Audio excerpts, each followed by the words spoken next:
Welcome to def to DSA. Exam season के साथ हम लाए हैं आपके लिए कुछ इंपॉर्टेंट क्वेश्चंस के पैकेज, जिसमें हम आपको डिटेल आंसर के साथ साथ उस क्वेश्चन को एग्जाम में किस तरीके से आपको अटेम्प्ट करना है वो अप्रोच समझाएंगे। So we gonna start our classes with electrical. Additive to it, इन सारे लेक्चर्स के नोट्स की पीडीएफ का लिंक आपको डिस्क्रिप्शन में मिल जाएगा।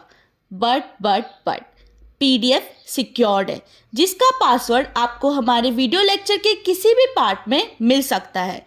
सो now it's your fun task to find out the password and have access to the PDF. So get ready and let's start our video. Unit 3 phase AC circuit.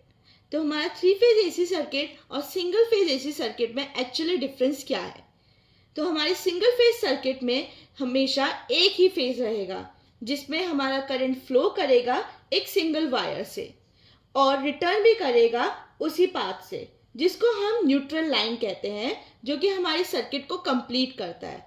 ठीक है, तो single phase में जो minimum amount of power होगी वो transport होती है। So now the question arises, why 3 phase is preferred over single phase? तो हमारा जो 3 फेज सिस्टम है वो यूज होता है 3 सिंगल फेज लाइन में, तो वो एक्ट करता है 3 सिंगल फेज सिस्टम की तरह।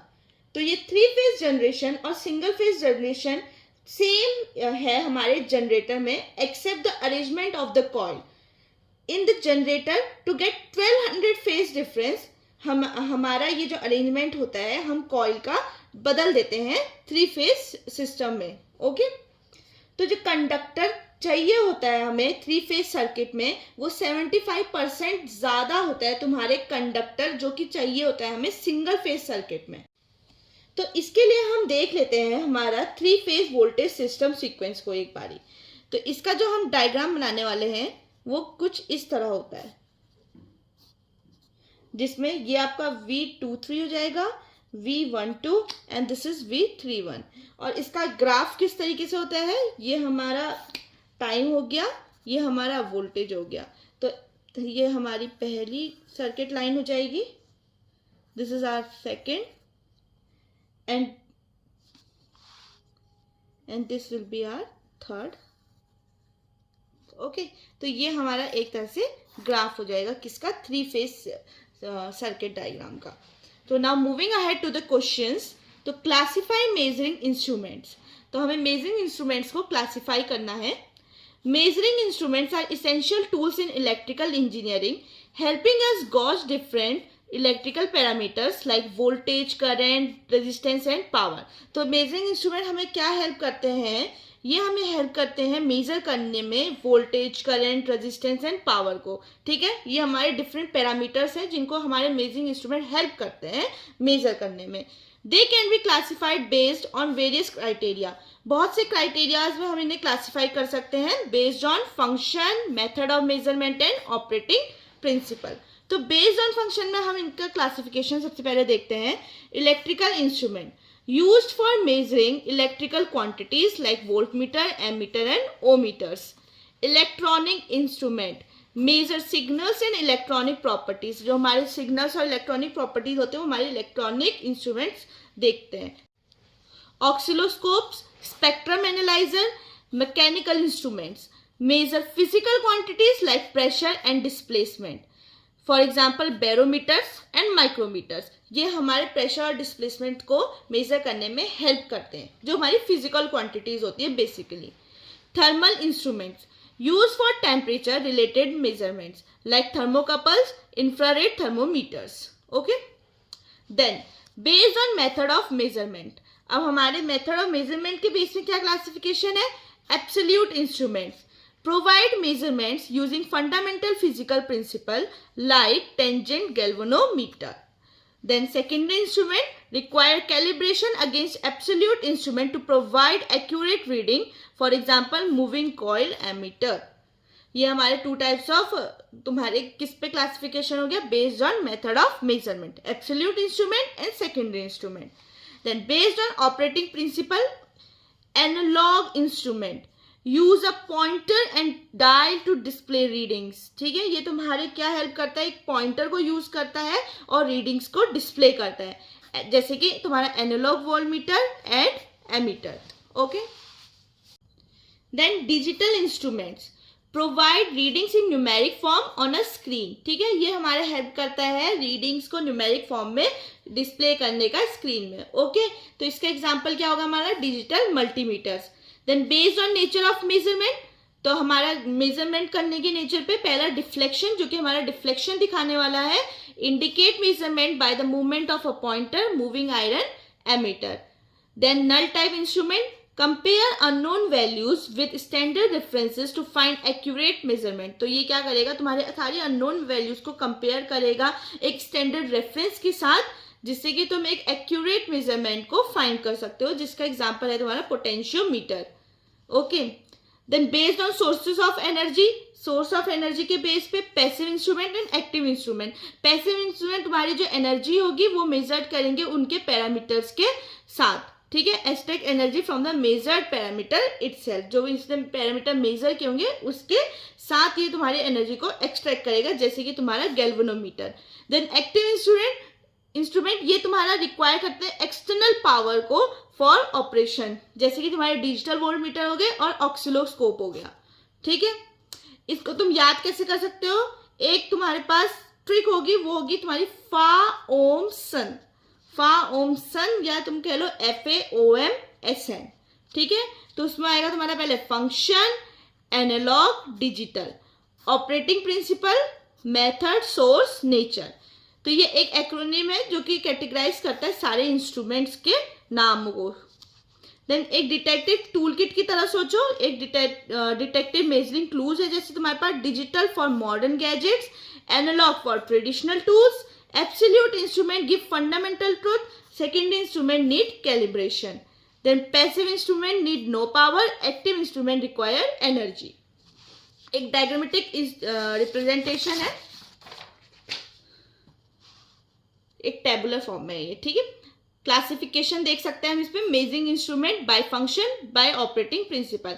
बाय फंक्शन में तुम्हारा इलेक्ट्रिकल, इलेक्ट्रॉनिक, मैकेनिकल और थर्मल आ गया, और ऑपरेटिंग प्रिंसिपल तुम्हारा एनालॉग और डिजिटल आ गया, ठीक है। Give an example of absolute instrument. अब एग्जाम्पल क्या है हमारे एब्सोल्यूट इंस्ट्रूमेंट का, पहला है इलेक्ट्रोडायनोमीटर, वॉटमीटर। इलेक्ट्रोडायनोमीटर, वॉटमीटर कैसे काम क्या करता है, this instrument is use to measure power in both AC and DC circuit. ये AC और DC सर्किट दोनों में ही तुम्हारे पावर मेजर कर देता है। Unlike secondary instrument which require prior calibration, ठीक है, ये तुम्हारा प्राइमरी इंस्ट्रूमेंट है, और अनलाइक सेकेंडरी इंस्ट्रूमेंट इसको प्रायर कैलिब्रेशन की कोई जरूरत नहीं पड़ती है। Absolute instrument derive their reading based on fundamental electrical laws, fundamental electrical laws का यूज करके ये अपनी रीडिंग्स को डिराइव कर लेते हैं। The electrodynamometer, wattmeter operate using 2 coils, 2 coil use होते हैं इसमें। A fixed coil, current coil connected in series with the load to carry the circuit current.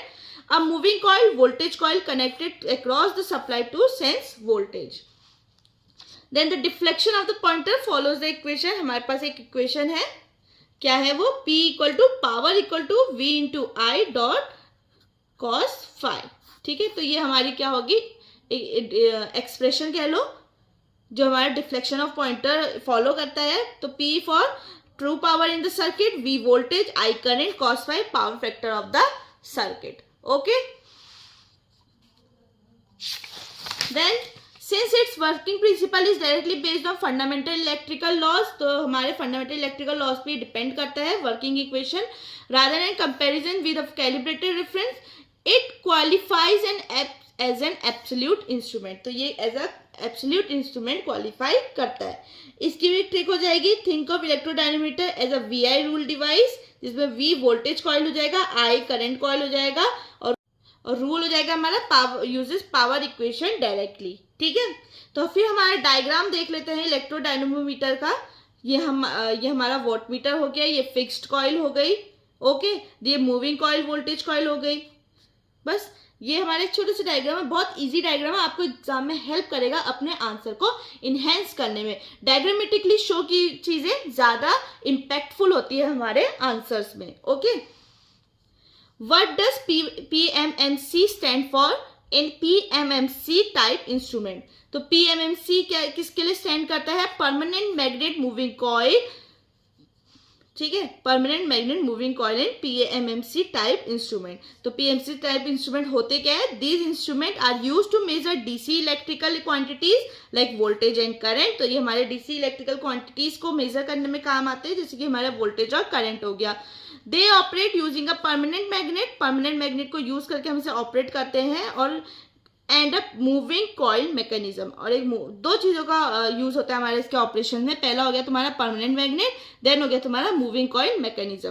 When DC current passes through the coil, जब DC current pass होता है हमारे coil से, interacts with the fix magnetic field, ये interact करता है तुम्हारे fix magnetic field के साथ, generating a torque that moves the pointer across a calibrated scale. ठीक है, तो एक तुम्हारा टॉर्क जनरेट होता है जो कि हेल्प करता है हमारे पॉइंटर को मूव करने के अक्रॉस कैलिब्रेटेड स्केल। ठीक है, key features, high accuracy, low power consumption, good sensitivity, limited to DC. तो ये हमारे कुछ की फीचर्स हो गए PMMC के। ठीक है, ट्रिक टू रिमेंबर, PMMC को कैसे रिमेंबर कर सकते हो तुम?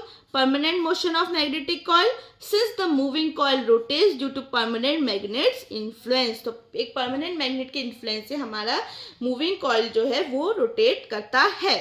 इतना सा याद रखो, रिमेंबर द की पॉइंट्स, तो आंसर आपका अपने हिसाब से बन जाएगा एग्जाम में। ठीक है, हर चीज याद नहीं करनी होती, की पॉइंट्स हमें याद रखने पड़ते हैं हर एक क्वेश्चन के, हर एक कॉन्सेप्ट के एक्चुअली। देन डायग्राम, डायग्राम भी है, एक छोटा सा डायग्राम है। हर डायग्राम बहुत ही बेसिक डायग्राम हमने चूज किया है ताकि आपको इजीली समझ में आ जाए। ठीक है, this is pointer scale and this is moving coil, and ये हमारा एक नॉर्थ पोल हो गया, साउथ पोल हो गया, और ये हमारा PMMC का डायग्राम हो गया, basic diagram. Then what are the advantages of using a PMMC instrument for measurement? तो क्या एडवांटेज होगा? तो बहुत सारे एडवांटेज हमें हेल्प करता है जिससे कि हम DC इलेक्ट्रिकल क्वांटिटीज को मेजर कर सकते हैं। Making them a preferred choice in many application, जिससे कि हमारे एक प्रिफर्ड चॉइस हो जाती है बहुत से एप्लीकेशन में। क्या क्या एडवांटेजेस है? High accuracy, excellent sensitivity, good linear scale, the deflection of the pointer is proportional to the current, making it easy to interpret reading। तो जो भी डिफ्लेक्शन दिखाएगा हमारा पॉइंटर वो डायरेक्टली किसके प्रोपोर्शनल होगा? हमारे करंट के प्रोपोर्शनल होगा, जिससे कि हमारी रीडिंग और इजी हो जाती है। Then low power consumption, stable magnetic field, the permanent magnet ensures a consistent non fluctuating magnetic field which contribute to reliability. तो हमारा जो परमानेंट मैग्नेट होता है वो इंश्योर करता है हमारा कंसिस्टेंट और नॉन फ्लक्चुएटिंग, ज्यादा फ्लक्चुएट ना करे हमारा मैग्नेटिक फील्ड, जिससे हमारी रिलायबिलिटी बढ़ती है इस इंस्ट्रूमेंट के ऊपर। ठीक है, reduced friction and wear, the moving coil is suspended on jewel bearing और taut bands, minimising mechanical wear. ये तो हमें हेल्प करता है फ्रिक्शन और वेयर दोनों को ही रिड्यूस करने में। No external power required, unlike some digital meter PMMC instrument work without an external power supply. तो इसमें पावर सप्लाई की जरूरत हमें नहीं पड़ती है। ट्रिक टू रिमेंबर, क्या ट्रिक होती है? इसे pin point accuracy magnetic meter की तरह थिंक करो, जिसमें पिन पॉइंट तुम्हारा हाई प्रिसीजन कहलाएगा, एक्यूरेसी रिलायबल रिजल्ट कहलाएगा, मैग्नेटिक तुम्हारा use the permanent magnet, meter तुम्हारा हो जाएगा use for measurement. Then discuss the limitation of PMMC type instrument. हम एक लिमिटेशन देख लेते हैं। अब इसकी लिमिटेशन क्या होंगे? जब इसकी इतनी एक्सीलेंट एक्यूरेसी है, सेंसिटिविटी है, तो इसमें कुछ लिमिटेशंस क्या हो सकते हैं? पहला, restricted to DC measurement, PMMC instrument cannot measure AC directly because the pointer would oscillate back and forth due to polarity reversal। तो PMMC instrument जो होता है ये हमारा AC डायरेक्ट मेजर नहीं कर सकता है, क्योंकि जो पॉइंटर होगा वो ऑक्सीलेट करने लग जाएगा back and forth due to polarity reversal. Then fragility of moving part, the delicate moving coil mechanism requires careful handling and can be damaged if exposed to mechanical shock। तो जो हमारा moving coil mechanism है उसे हमें carefully handle करने की ज़रूरत है, क्योंकि वो डैमेज हो सकता है अगर मैकेनिकल शॉक्स को वो एक्सपोज कर दिया जाए तो। कॉस्टली कंस्ट्रक्शन, कॉस्टली होता है क्योंकि हाई क्वालिटी मटेरियल यूज होता है हमारा परमानेंट मैग्नेट, प्रिसीजन बेयरिंग्स, ठीक है, जो कि बहुत ज़्यादा एक्सपेंसिव होते हैं दूसरे टाइप से। Limited torque, The generated deflection torque is relatively weak, meaning the instrument may not perform well under extreme conditions like vibration. तो जो टॉर्क होता है वो बहुत लिमिटेड होता है, जिसमें कि हमारा जो डिफ्लेक्शन होता है जो टॉर्क से जनरेट होता है वो वीक पड़ जाता है, जिसका मतलब है कि वो अच्छे से परफॉर्म नहीं कर सकता है कुछ एक्सट्रीम कंडीशंस अगर हमारे पास आ जाती है, जैसे कि vibration. Then temperature sensitivity, the coil resistance varies with temperature which can lead to minor accuracy in reading unless compensated. तो टेम्परेचर सेंसिटिविटी क्या कहता है, जो हमारा कॉइल रेजिस्टेंस होता है वो वेरी करता है टेम्परेचर के साथ, जो कि माइनर इन एक्यूरेसी, जो हम प्रिसीजन बिल्कुल कह रहे थे कि बिल्कुल एक्यूरेट रिजल्ट देता है, लेकिन वो टेम्परेचर में डगमगा जाता है इधर उधर. ठीक है. Then magnetic field interference, external magnetic field can distort reading, necessitating shielding in some environment. ठीक है. तो नेसेसरी है कि हमसे शील्ड करे कुछ इन्वायरमेंट्स में. क्यों? क्योंकि जो एक्सटर्नल मैग्नेटिक फील्ड है वो डिस्टॉर्ट कर सकता है हमारे रीडिंग्स को, यानी कि हमारे रीडिंग्स पे वो इफेक्ट डाल सकता है, खराब कर सकता है. In short, trick to remember, think of PMC's limitation as FRCTM, fragile moving part, restricted to DC, costly construction, torque limitation, magnetic interference. Okay, तो ये 5 तरीके हैं हमारे याद करने के. FRCTM, ये भी एक एक्रोनिम हो गया जिसे आप कैसे याद कर सकते हो. Fragile moving part, F stands for fragile, R stands for restricted, C stands for costly, and T stands for torque, and M stands for magnetic. Hope it is clear. Then discuss various operating forces in measuring instrument. ठीक है. तो measuring instrument rely on different operating forces to function correctly and provide accurate reading.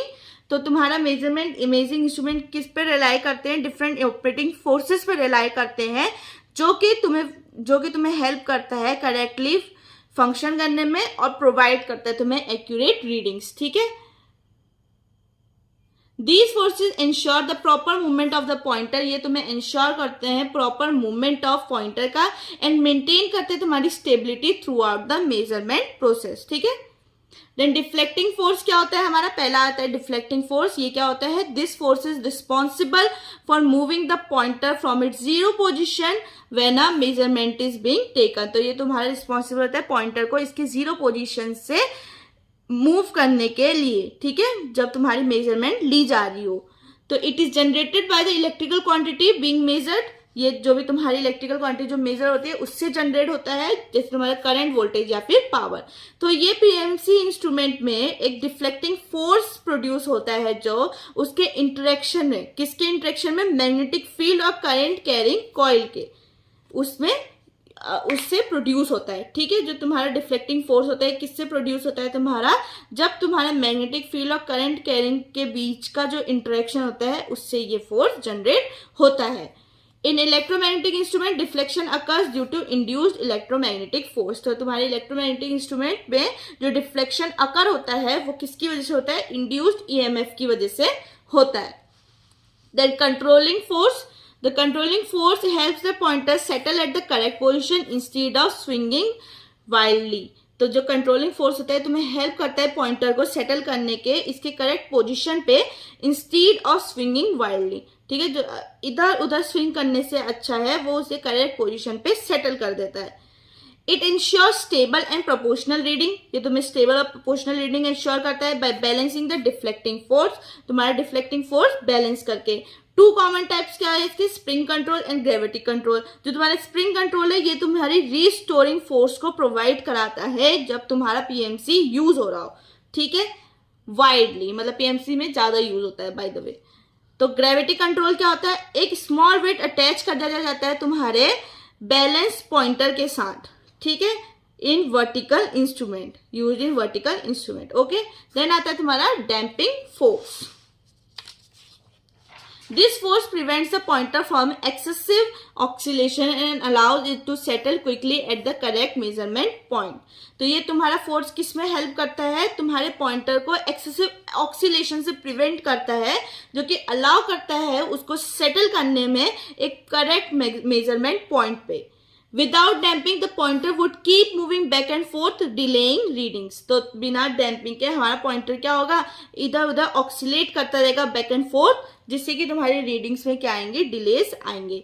Without damping, sorry, common damping method, air friction damping uses an air vane to slow motion, fluid friction damping use oil और liquid resistance, eddy current damping induce current oppose motion in metallic frames used in electrodynamometer watt meter. ठीक है, air friction damping, इसमें तुम्हारे air when को use किया जाता है to slow motion. ठीक है, फ्लूइड फ्रिक्शन डैम्पिंग में तुम्हारे ऑयल और लिक्विड रेजिस्टेंस यूज किए जाते हैं। एडी करंट डैम्पिंग में तुम्हारा इंड्यूस करंट यूज किया जाता है to oppose the motion in metallic frame. तो ये तुम्हारे इलेक्ट्रोडायनोमीटर वॉटमीटर में भी यूज होता है। ठीक है, तो torque forces in moving coil instrument next है। Electromagnetic torque generated in PMC type instrument due to magnetic field interaction. तो ये टॉर्क तुम्हारा कहाँ जनरेट होता है, तुम्हारे पीएमसी टाइप में इंस्ट्रूमेंट में जनरेट होता है, किसकी वजह से, जो तुम्हारा मैग्नेटिक फील्ड इंटरेक्शन हो रहा होता है। Then electrostatic torque used in electrostatic voltmeters. Induction torque seen in induction type instrument like energy meters. Then trick to remember DCD forces. अब देखो, D stand for deflecting, C stand for controlling, D stand for damping. तो deflecting तुम्हारा क्या करेगा, deflecting force होगा जो कि pointer को मूव करेगा। कंट्रोलिंग फोर्स होगा जो कि तुम्हारी करेक्ट पोजीशन को इंश्योर करेगा। डैम्पिंग वो फोर्स होगा जो तुम्हारे एक्सेसिव ऑक्सीलेशन को प्रिवेंट करेगा। Then how can accuracy of a PMC instrument be improved? कैसे हम इसकी accuracy को improve कर सकते हैं? Improving the accuracy of a permanent magnetic coil PMC instrument involves, क्या involve करता है ये तुम्हारा, enhancing its mechanical, electrical and environmental stability। ये तुम्हारे mechanical, electrical, environmental stability को ensure करता है। तो इसके तुम्हारे वेज क्या है, ये हमें हेल्प करता है बहुत से एक एक्यूरेट प्रिसीजन को अचीव करने में, दैट इज टेम्परेचर कंपेंसेशन। ठीक है, ये वेज है, तरीके है। Use temperature stable materials for the moving coil to minimise resistance variation. तुम्हारे रेजिस्टेंस वेरिएशन को मिनिमाइज करने में हेल्प करेगा मूविंग कॉइल के। इंस्टॉल थर्मिस्टर्स और compensating resistors to reduce error cause by temperature fluctuation. से बचने के लिए हम क्या इंस्टॉल कर सकते हैं, थर्मिस्टर्स और कंपनसेटिंग रजिस्टर्स को इंस्टॉल कर सकते हैं। Shielding against magnetic interference. ठीक है, मैग्नेटिक इंटरफेरेंस के अगेंस्ट कैसे शील्डिंग कर सकते हैं हम, enclose instrument in a magnetic shield to prevent external field from distorting readings. ठीक है, रीडिंग्स हमारी डिस्टॉर्ट ना हो, उसको प्रिवेंट करने के लिए एक्सटर्नल फील्ड से हम उसको इंक्लोज कर सकते हैं इंस्ट्रूमेंट को एक मैग्नेटिक शील्ड में। Then use high quality permanent magnet that offers stable and consistent magnetic property. Then improve mechanical design. Use dwell bearings instead of ordinary pivots to minimize friction. तो dwell bearings का use करो ordinary pivots की जगह to friction को minimize करने के लिए. Then reduce pointer mass to lower inertia and improve response time. ठीक है, पॉइंटर मास को रिड्यूस करो ताकि तुम्हारा जो इनर्शिया होगा वो कम होगा और तुम्हारा जो रिस्पॉन्स टाइम होगा वो अच्छा हो जाएगा। Precision calibration and adjustment. Precision, इसके लिए हम क्या कर सकते हैं, जो रेगुलर कैलिब्रेशन होता है हमारे स्टैंडर्ड इंस्ट्रूमेंट के साथ, वो इंश्योर करता है तुम्हारे एक्यूरेट रीडिंग को। ठीक है, तो जो fine tune the spring tension, तो तुम्हें स्प्रिंग टेंशन जो तुम्हारा आता है उसको फाइन ट्यून करो। क्यों, to maintain consistent restoring force. तुम्हारा जो कंसिस्टेंट रीस्टोरिंग फोर्स है वो मेंटेन रहेगा। Damping system optimisation, enhance eddy current damping by selecting better conductive material. Eddy current damping को इनहेंस करो एक अच्छा कंडक्टिव मटेरियल को यूज करके या सेलेक्ट करके। उसके बाद optimise the fluid damping system. जो तुम्हारा फ्लूइड डैम्पिंग सिस्टम है उसको ऑप्टिमाइज करो एप्लीकेशंस में जहां पे तुम्हारे वाइब्रेशन ज्यादा सिग्निफिकेंट है। Then high quality scale marking, कैसे एक अच्छा हाई क्वालिटी स्केल मार्किंग आप कर सकते हो। Use laser engraved marking for precision readability. तो लेजर इंग्रेव मार्किंग को यूज करो फॉर प्रिसाइज रीडेबिलिटी, ताकि हमारी रीडेबिलिटी बहुत जितनी हो सके उतनी हम प्रिसाइज ले सके। Employ anti glare material to prevent visibility error. जितने भी विजिबिलिटी एरर्स होते हैं उसके लिए हम एंटी ग्लेयर मटेरियल्स को यूज कर सकते हैं। इसका कैसे हम याद करते हैं, STM CDS, STM CDS for accuracy improvement, S for shielding, T for temperature control, M for mechanical design enhancement, C for calibration, D for damping, and scale is for scale improvement. Then next question, define a wattmeter and its primary purpose. अब wattmeter क्या होता है? Wattmeter is an electrical instrument used to measure the real power, active power in a circuit. ये हमें help करता है measure करने के लिए real power को. It provides the power reading in watts. तो ये तुम्हारी power reading watt में देता है, जो कि determine करता है तुम्हारा product of voltage, current and power factor. The primary purpose of wattmeter क्या होता है? Its main function is to measure the electrical power consumed. जो भी तुम्हारी electrical power consume हुई है उसको measure करना, और जनरेटेड या तो कंज्यूम या जनरेट हुई है तुम्हारे एसी या डीसी सर्किट में. ठीक है, तो ये किस में हेल्प करता है? तुम्हारा पावर कंजप्शन एनालिसिस में, एफिशिएंसी टेस्टिंग में, लोड मॉनिटरिंग में, बिलिंग एंड टैरिफ कैलकुलेशंस में. ठीक है, ये इसके 4 हमारे प्राइमरी पर्पसेस हो गए. देन इसका वर्किंग प्रिंसिपल क्या है? अ voltmeter is typically consist of 2 coils. इसका जो हम थोड़ा बहुत देखने वाले हैं कि इसके कंस्ट्रक्शन कैसे रहने वाला है. Current coil connected in series with the load to carry circuit current. Then potential coil parallel coil connected across the supply to measure voltage. तो करंट कॉइल हमारा सीरीज कॉइल होगा जो कि सीरीज में कनेक्टेड होगा लोड के साथ, जो कि क्या करेगा? हमारे सर्किट करंट को कैरी करेगा. पोटेंशियल कॉइल क्या करेगा? पैरेलल में कनेक्टेड होगा हमारे सप्लाई के साथ to measure voltage. Deflection of the pointer is proportional to the real power given by, ये हम पहले भी पढ़ चुके हैं, real power equal to VI cos phi. ठीक है, ये एक्सप्रेशन हम देख चुके हैं already. Then where V stand for voltage, I stand for current and cos phi is power factor. तो VIP मीटर से याद रख सकते हैं, V measure voltage, I measure current, P calculates power. Watt meter का ये भी एक बेसिक सा डायग्राम है जिसमें हमारा वोट मीटर दिख रहा होगा. यहाँ करंट कॉइल है, ये पोटेंशियल कॉइल है, ये लोड है हमारा जो सप्लाई वोल्टेज हो रहा है. ठीक है, then next question is what is controlling torque in measuring instrument. तो कंट्रोलिंग टॉर्क होता क्या है हमारे मेजरिंग इंस्ट्रूमेंट में? Controlling torque in a measuring instrument is the force responsible for ensuring the pointer settles at its correct position on the scale instead of oscillating indefinitely. ठीक है, तो controlling torque क्या करता है? तुम्हारा एक मेजरिंग इंस्ट्रूमेंट होता है जो कि रिस्पॉन्सिबल होता है तुम्हारे इंश्योर करने के लिए कि पॉइंटर जो है तुम्हारा सेटल हुआ है या नहीं तुम्हारे करेक्ट पोजिशन पे. ठीक है, और कहाँ पे? स्केल पे. ठीक है, बजाय कि वो ऑक्सीलेट करता जा रहा है बैक एंड फोर्थ, तो उसे हमें एक करेक्ट पोजीशन पे सेटल करने की जिम्मेदारी किस पे आ गई? कंट्रोलिंग टॉर्क पे आ गई है. It counteracts the deflecting torque and helps achieve accurate and stable reading. तो ये काउंट करता है तुम्हारे जो भी तुम्हारे डिफ्लेक्टिंग टॉर्क है और हेल्प करता है तुम्हारा अचीव करने में स्टेबल और एक्यूरेट रीडिंग को. ठीक है, तो इसके फंक्शन क्या है? फंक्शन ऑफ कंट्रोलिंग टॉर्क क्या है? Stabilises pointer movement. ये तुम्हारे पॉइंटर मूवमेंट को स्टेबलाइज करता है. Prevent erratic oscillations. ठीक है, तुम्हारे जितने इरेटिक ऑक्सिलेशंस होते हैं उनको प्रिवेंट करता है और इंश्योर करता है स्टेडी रीडिंग को.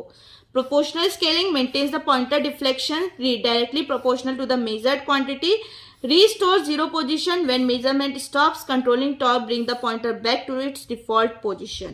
तो ये तुम्हारी जीरो पोजीशन को भी रिस्टोर करने में हेल्प करता है. जैसे तुम्हारी मेजरमेंट रुकेंगी, जो कंट्रोलिंग टॉर्क होगा वो पॉइंटर को वापस उसके डिफॉल्ट पोजीशन पे ले आएगा. तो टाइप क्या होता है? Spring control uses spiral spring attached to the moving system. Most common in PMC and moving iron instrument. Torque increases with pointer deflection ensuring proportional reading. तो ये तुम्हारे जो स्पाइरल स्प्रिंग्स होते हैं तुम्हारे मूविंग सिस्टम के साथ अटैच होते हैं. ठीक है, ये तुम्हारे PMC में मोस्ट कॉमन होते हैं. और तुम्हारे जो टॉर्क इंक्रीज होता है विथ पॉइंटर डिफ्लेक्शन, ये इंश्योर करता है कि वो प्रोपोर्शनल हो तुम्हारी रीडिंग के साथ. Then gravity control uses a weight attach to the pointer to create a balancing force. ठीक है, ये तुम्हारे वेट को यूज करता है पॉइंटर के साथ ताकि एक फोर्स बैलेंस हो सके. Most effective for vertical instrument. तुम्हारे वर्टिकल इंस्ट्रूमेंट्स के लिए सबसे ज्यादा इफेक्टिव है ये. Can be affected by positional changes, not ideal for portable devices. Portable जो कि हम यहाँ एक पोजिशन तो दूसरी पोजिशन में एक लोकेशन से दूसरी लोकेशन में अगर डिवाइस को ले जाना चाहे तो ये उसके लिए आइडियल नहीं है। ट्रिक टू रिमेंबर, इसको एक पॉइंटर्स गाइड की तरह समझो, ठीक है। Think it as pointers guide.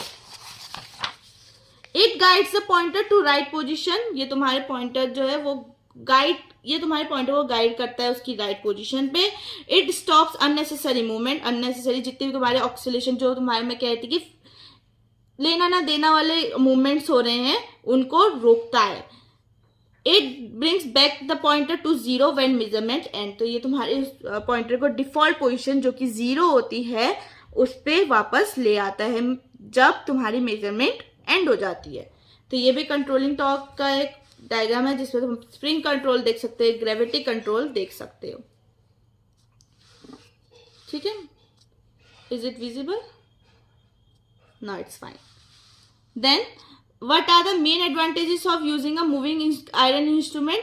Moving iron MI instrument are widely used for measuring both AC and DC electrical quantities due to their robustness and reliability. Here are the key advantages of using them. तो ये किसमें help करते हैं हमारे major करने में? AC और DC electrical quantities होती हैं जो उनकी किस वजह से, जो उनकी रोबस्टनेस और उसकी रिलायबिलिटी होती है, ठीक है। तो इसका एडवांटेज क्या होता है? Can measure both AC and DC, AC and DC दोनों को मेजर कर सकता है। Unlike PMC instrument which are limited to DC, MI instrument work for both alternating and direct current measurement. तो ये तुम्हारे PMC से बेटर क्यों है? क्योंकि PMC क्या है, तुम्हारा लिमिटेड है DC को, और वहीं MI इंस्ट्रूमेंट जो है वो तुम्हारे दोनों के लिए काम करते हैं, AC और DC मेजरमेंट दोनों के लिए। Then simple and rugged construction, ठीक है। With fewer delicate parts, MI instrument are mechanically strong and highly durable. ये तुम्हारे कंपैरेटिवली मैकेनिकली स्ट्रॉन्ग है, हाईली ड्यूरेबल है, making them suitable for industrial application, जो कि उन्हें सुटेबल बनाता है किसके लिए? इंडस्ट्रियल एप्लीकेशंस के लिए। Less affected by temperature variation, ये अफेक्ट नहीं होते ज़्यादातर टेम्परेचर वेरिएशन, अगर आ भी जाए तो फ्लक्चुएट नहीं करेगी वैल्यू, ठीक है। Low cost and easy to manufacture, cost भी ठीक है इनकी, मतलब लो ही है, और इजीली मैन्युफैक्चर हो सकते हैं। इफेक्टिव डैम्पिंग, जो इनका एयर फ्रिक्शन डैम्पिंग है जो कि स्मूथ पॉइंटर मूवमेंट प्रोवाइड कराता है, वो इन्हें हेल्प करता है एक्सेसिव ऑक्सीलेशन को प्रिवेंट करने से। Then wide range of measurement क्या है तुम्हारे? MI instrument can measure small to large values of voltage and current making them versatile, ठीक है। ये तुम्हारे स्मॉल वैल्यूज, लार्ज वैल्यूज, सारी वैल्यूज को कैलकुलेट कर सकता है, मेजर कर सकता है वोल्टेज और करंट की, जो कि इसकी वर्सेटैलिटी को कॉम्प्लीमेंट करता है। No need for permanent magnet since operation depends on iron attraction, जो भी तुम्हारा ऑपरेशन है वो तुम्हारे आयरन अट्रैक्शन पे डिपेंड करता है, तो तुम्हारा इसमें परमानेंट मैग्नेट की जरूरत नहीं पड़ती है। देयर इज नो रिलायंस और स्टेबल मैग्नेटिक फील्ड, ठीक है। जो तुम्हारा मैग्नेट हम यूज कर रहे थे, जैसे PMC में यूज कर रहे थे, उसकी जरूरत यहाँ नहीं पड़ती है, क्योंकि ये पूरा ऑपरेशन किस पे डिपेंड रहता है? तुम्हारे आयरन अट्रैक्शन पे डिपेंडेंट रहता है। विच इनहेंसेस ड्यूरेबिलिटी, जो इसकी ड्यूरेबिलिटी को कॉम्प्लीमेंट करता है। Trick to remember, DCR-MLW, DCR-MLW is D stands for dual use, C stands for cheap and easy to manufacture, R for rugged and durable, M for minimal temperature influence, L large measuring range, and W well damped pointer movement. Then what is the line voltage and phase voltage in three phase system? तो हमारी line voltage phase voltage क्या होती है in three phase system? एक बार देखें। In three-phase electrical system, we deal with two types of voltage, line voltage and phase voltage. तो क्या होता है इनका एक रिलेशनशिप होता है जो हमें हेल्प करता है एनालाइज करने में, पावर ट्रांसमिशन और डिस्ट्रीब्यूशन में। तो लाइन वोल्टेज क्या होता है? ये तुम्हारा मेजर करता है वोल्टेज को between any two line conductor in three phase system. इसका एग्जांपल क्या होगा तुम्हारा? अगर तुम वोल्टेज मेजर कर रहे हो L1 और L2 के बीच में, या L2 एंड L3, या L3 और L1 के बीच में, तो तुम लाइन वोल्टेज से डील कर रहे हो, ठीक है। तो फेज वोल्टेज क्या होता है? ये तुम्हारा वोल्टेज मेजर करता है किन्हीं भी किसके बीच में? लाइन कंडक्टर और न्यूट्रल लाइन के बीच में। इसका एग्जाम्पल क्या हो जाएगा? L1 and neutral, L2 and neutral, L3 and neutral, and you are dealing with phase voltage. Relationship between line voltage and phase voltage, क्या रिलेशनशिप होता है हमारे इन दोनों के बीच में? तो ये पहला होता है तुम्हारे स्टार कनेक्शन। स्टार कनेक्शन क्या कहता है तुम्हारा? VL is equal to √3 VP। Line voltage is √3 times of phase voltage, ठीक है। Line voltage is higher than phase voltage common in power distribution network. ये हम प्रीवियस चैप्टर में पढ़ चुके हैं एक्सप्रेशन को। Delta connection, line voltage is equal to phase voltage, line voltage is equal to the phase voltage common in industrial motors and loads. Then quick way to remember, कैसे हम इसे याद रख सकते हैं? Use star up and delta equal. Star को ज्यादा समझो, डेल्टा को इक्वल समझो। तो स्टार कनेक्शन क्या कहते हैं? Line voltage √3 times of phase voltage, that voltage goes up. Delta connection, line voltage is equal to phase voltage, इसका मतलब voltage remains equal. Then what is the difference between balanced and unbalanced three phase system? In three phase electrical system the terms balanced and unbalanced describe the distribution of voltage and current among the three phases. तो three phases के among कैसे तुम्हारा balanced और unbalanced force को describe किया जा रहा है, कैसे हमारा वोल्टेज डिस्ट्रीब्यूटेड है, वोल्टेज और करंट हमारे थ्री फेजेस में, वो हम देखेंगे बैलेंस्ड और अनबैलेंस्ड के फॉर्म में, ठीक है। तो बैलेंस्ड थ्री फेज सिस्टम क्या है हमारा? इस सिस्टम में जो सारे हमारे थ्री फेज वोल्टेजेस और करंट होंगे वो इक्वल होंगे मैग्नीट्यूड में और 120 डिग्री अपार्ट होंगे फेज में, ठीक है। इक्वल होंगे मैग्नीट्यूड में और 120 डिग्री अपार्ट होंगे फेज में। तो इसकी कैरेक्टरिस्टिक क्या है? Equal phase voltages equal to VL1 equal to VL2 equal to VL3, सारे इक्वल निकले फेज मैग्नीट्यूड में। Then equal phase current IL1 equal to IL2 equal to IL3, ये इसकी मैग्नेटिक वैल्यू क्या हो गई? इक्वल हो गई, ठीक है। Then power transform is uniform, जो तुम्हारा पावर ट्रांसफर होगा वो यूनिफॉर्म होगा। No fluctuation in load performance, कोई फ्लक्चुएशन नहीं आएगी तुम्हारी लोड की परफॉर्मेंस में। Neutral current is 0। इसका एग्जांपल क्या होगा? A perfectly loaded motor operating with a symmetrical three phase supply. तो जो तुम्हारा एक परफेक्टली लोडेड मोटर होगा जो उसका ऑपरेशन होगा वो सिमेट्रिकल होगा थ्री फेज सप्लाई के साथ। Then unbalanced three phase system is, unbalance three phase क्या कहता है हमारा? A system where the phase voltage और current are unequal causing disturbance in power distribution. तो इसमें जो फेज वोल्टेज होगा तुम्हारा और जो करंट होगा वो अनइक्वल होगा, जिससे कि तुम्हारी डिस्टर्बेंस आएगी किसमें? पावर डिस्ट्रीब्यूशन में, ठीक है। इसका ये हम पढ़ चुके हैं, जो भी हमारे रिलेशनशिप्स थे इन दोनों के बीच में, लाइन वोल्टेज और उसके बीच में। ओके। तो कैरेक्टरिस्टिक्स क्या है हमारे इसकी? Unequal phase voltages by current, ठीक है, या फिर अनइक्वल फेज वोल्टेज या phase current.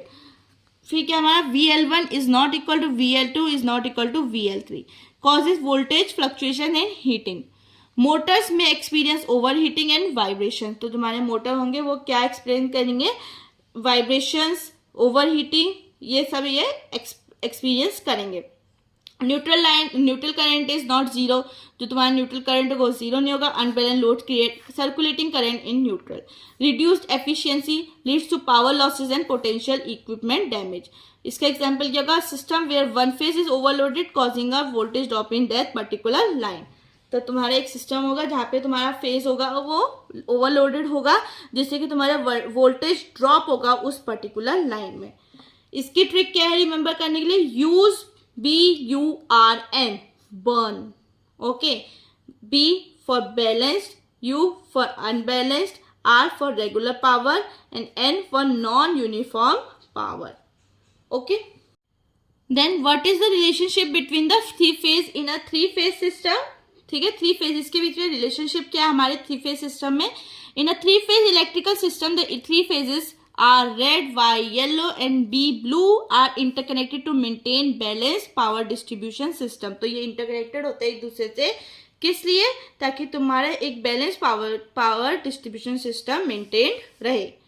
Their relationship is primarily defined by their voltage, current and phase displacement. तो इनका जो रिलेशनशिप है वो डिफाइन करता है किसके थ्रू? हमारे वोल्टेज, करंट और फेज डिस्प्लेसमेंट के थ्रू, ठीक है। तो की रिलेशनशिप्स क्या है इन थ्री फेजेस के बीच में? Phase displacement, each phase is 120 degree apart in a sinusoidal waveform ensuring continuous power flow. ठीक है। ईच फेज जो तुम्हारे होगा वो 120 डिग्री अपार्ट होगा तुम्हारे साइनोसाइडल वेव फॉर्म में, जो कि इंश्योर करेगा तुम्हारा continuous power flow with minimum fluctuations. जो फ्लक्चुएशंस होंगी वो क्या होंगी, मिनिमम होंगी। वोल्टेजेस एंड करंट रिलेशन, वो इनके बीच में क्या रिलेशन है, अभी हमने पढ़ा था कि जो VL होगा वो तुम्हारा √3 टाइम्स होगा तुम्हारे VP से, यानी कि फेज वोल्टेज से। ठीक है, तो the magnitude of line voltage VL and phase voltage depends on type of connection. अगर स्टार कनेक्शन होगा तो ये होगा, और अगर तुम्हारा मैश कनेक्शन होगा तो उसमें क्या होगा, तुम्हारा VL will be equal to VP। ठीक है, line voltage will be equal to phase voltage.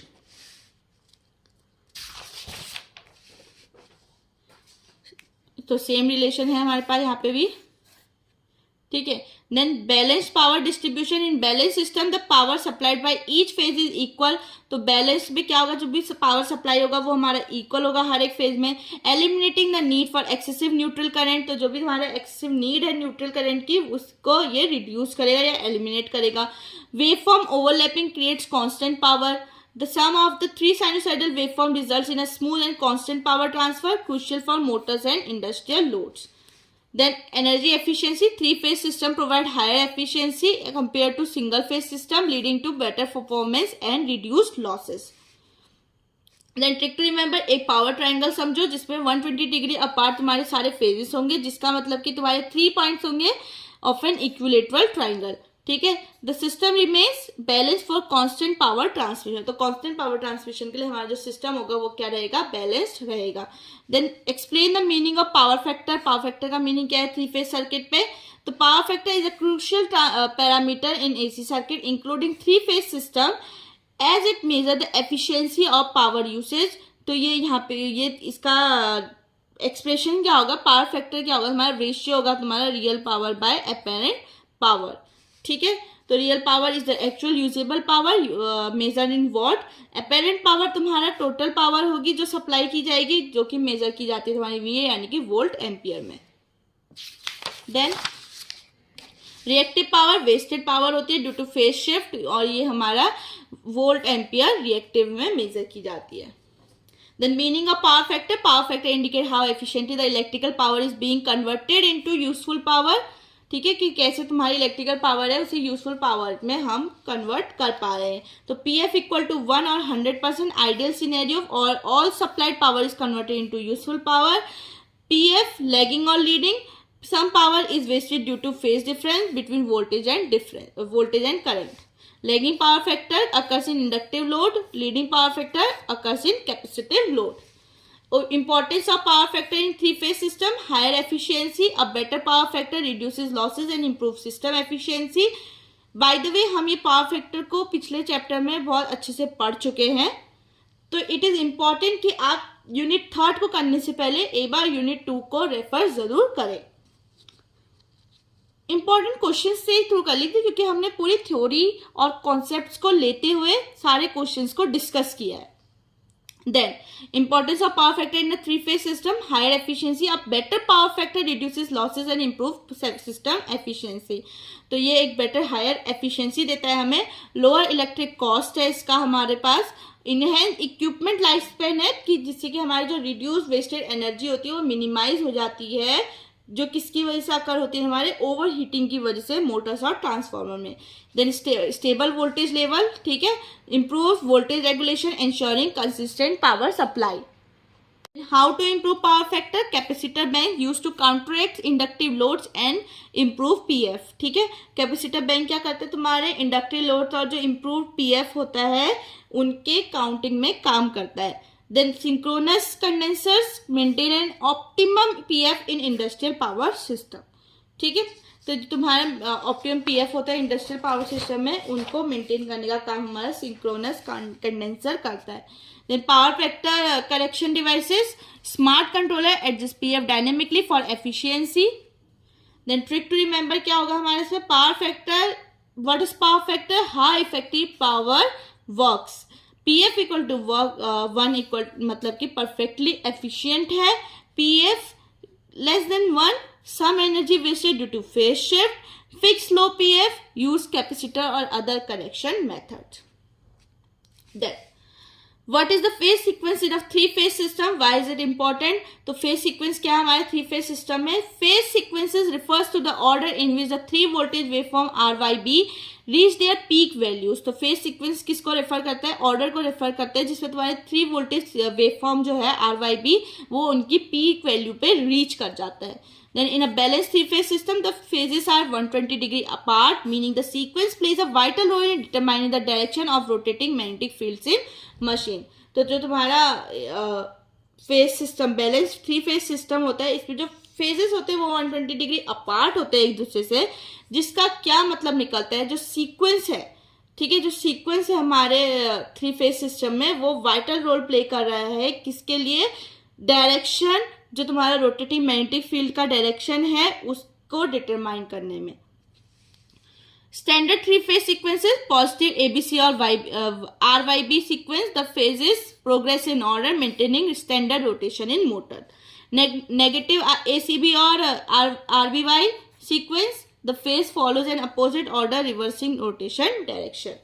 तो ये दो स्टैंडर्ड फेज सीक्वेंस हो गए हमारे पास। Then importance of phase sequence क्या है? Motor rotation direction, a wrong phase sequence can reverse motor direction affecting machine operation. Generator synchronisation ensure smooth connection between power sources in grid. System stability prevent unbalance voltages and possible damage to sensitive equipment. तो ये हमारी importance है, motor rotation direction, generator synchronisation, system stability. Motor rotation direction क्या करता है? जो भी तुम्हारा रॉन्ग फेज सीक्वेंस होगा उसको रिवर्स कर देगा मोटर की डायरेक्शन में, जो कि तुम्हारा अफेक्ट करता है मशीन ऑपरेशन को। जनरेटर सिंक्रोनाइजेशन क्या करेगा? ये तुम्हारे स्मूथ कनेक्शन पावर सोर्सेज के बीच में जनरेट करेगा, ठीक है, इंश्योर करेगा generator synchronisation. Then system stability, ये तुम्हारा प्रिवेंट करता है अनबैलेंस वोल्टेजेस और पॉसिबल डैमेज जो भी तुम्हारे सेंसिटिव इक्विपमेंट को हो सकते हैं उनको प्रिवेंट करेगा। Then power transfer efficiency, a correct sequence ensure constant torque in motors and generator. ठीक है, एक करेक्ट सीक्वेंस को इंश्योर करता है constant torque in motors and generator. फिर ट्रिक क्या होगी? R Y B right, R B Y reverse. ठीक है, R Y B right, R B Y reverse. R Y B follows the correct phase order in the standard rotation. RBY reverses the direction by altering the phase sequence. उसके बाद हमें relationship दिखाना है line voltage and phase voltage में in a star Y connection. ये हम already पढ़ चुके हैं, एक छोटा सा ओवरव्यू ले लेते हैं। ठीक है, ये एक्सप्रेशन को हम बहुत बार डिस्कस कर चुके हैं ऑलरेडी। तो लाइन वोल्टेज क्या होता है? ये तुम्हारा मेजर करता है वोल्टेज को between any two line conductor, between R Y, Y B या फिर बी आर। फेज वोल्टेज क्या होता है? तुम्हारा वोल्टेज मेजर करता है बिटवीन एनी लाइन कंडक्टर और या फिर न्यूट्रल पॉइंट के बीच में। Since the phases are 120 degree apart, the line voltage become under root 3 times the voltage, the phase voltage. ठीक है, वाई दिस रिलेशनशिप एग्जिस्ट? ये रिलेशनशिप एग्जिस्ट क्यों करता है? क्योंकि पहला तो है तुम्हारा vector addition of the voltages, दूसरा तुम्हारा symmetry in the three phase system. Vector addition क्या है तुम्हारे वोल्टेज में? जो स्टार सिस्टम होता है इसमें जो तुम्हारा वोल्टेज होता है वो उसे हम कंबाइन करते हैं वेक्टोरियली और लीड करता है वो under to 3 times of the phase voltage. ठीक है, symmetry in the three phase voltage ensure करता है तुम्हारे स्मूथ बैलेंस पावर डिस्ट्रीब्यूशन को। इंडस्ट्रियल पावर ट्रांसमिशन, ये रिलेशनशिप क्रूशियल हो जाता है तुम्हारे एफिशिएंट एनर्जी ट्रांसमिशन के लिए एंड मोटर ऑपरेशन के लिए। ठीक है, इसको तुम कैसे याद रख सकते हो? यूज स्टार अप, अभी हमने पढ़ा था स्टार अप यानी कि अंडर रूट 3 टाइम्स मल्टीप्लायर। तो in star Y connection line voltage is under root 3 times into phase voltage. उसके बाद state the relationship between line current phase current in a delta connection, ये भी हम पढ़ चुके हैं। ठीक है, in delta connection the relationship between line volt current and phase current is IL equal to under root 3 times of IP यानी कि phase current. That is, line current is the current measure flowing through any one of the supply lines. Phase current is the current flowing through each phase winding the load. In the delta system, each line conductor carries current from 2 phases leading to a under root 3 multiplication factor. ये एक relationship क्यों exist करता है तुम्हारा? Kirchhoff's current law KCL की वजह से हर एक नोड में the sum of incoming and outgoing current flows vectorial addition leading to a under root 3 factor. ठीक है, Then power balance in a three phase system helps maintain constant and balanced power transmission across load. तो ये तो मेरा help करता है constant और balanced power transmission का across the loads. Then motor and transformer applications, delta configuration are used in high power application ensuring efficient current distribution.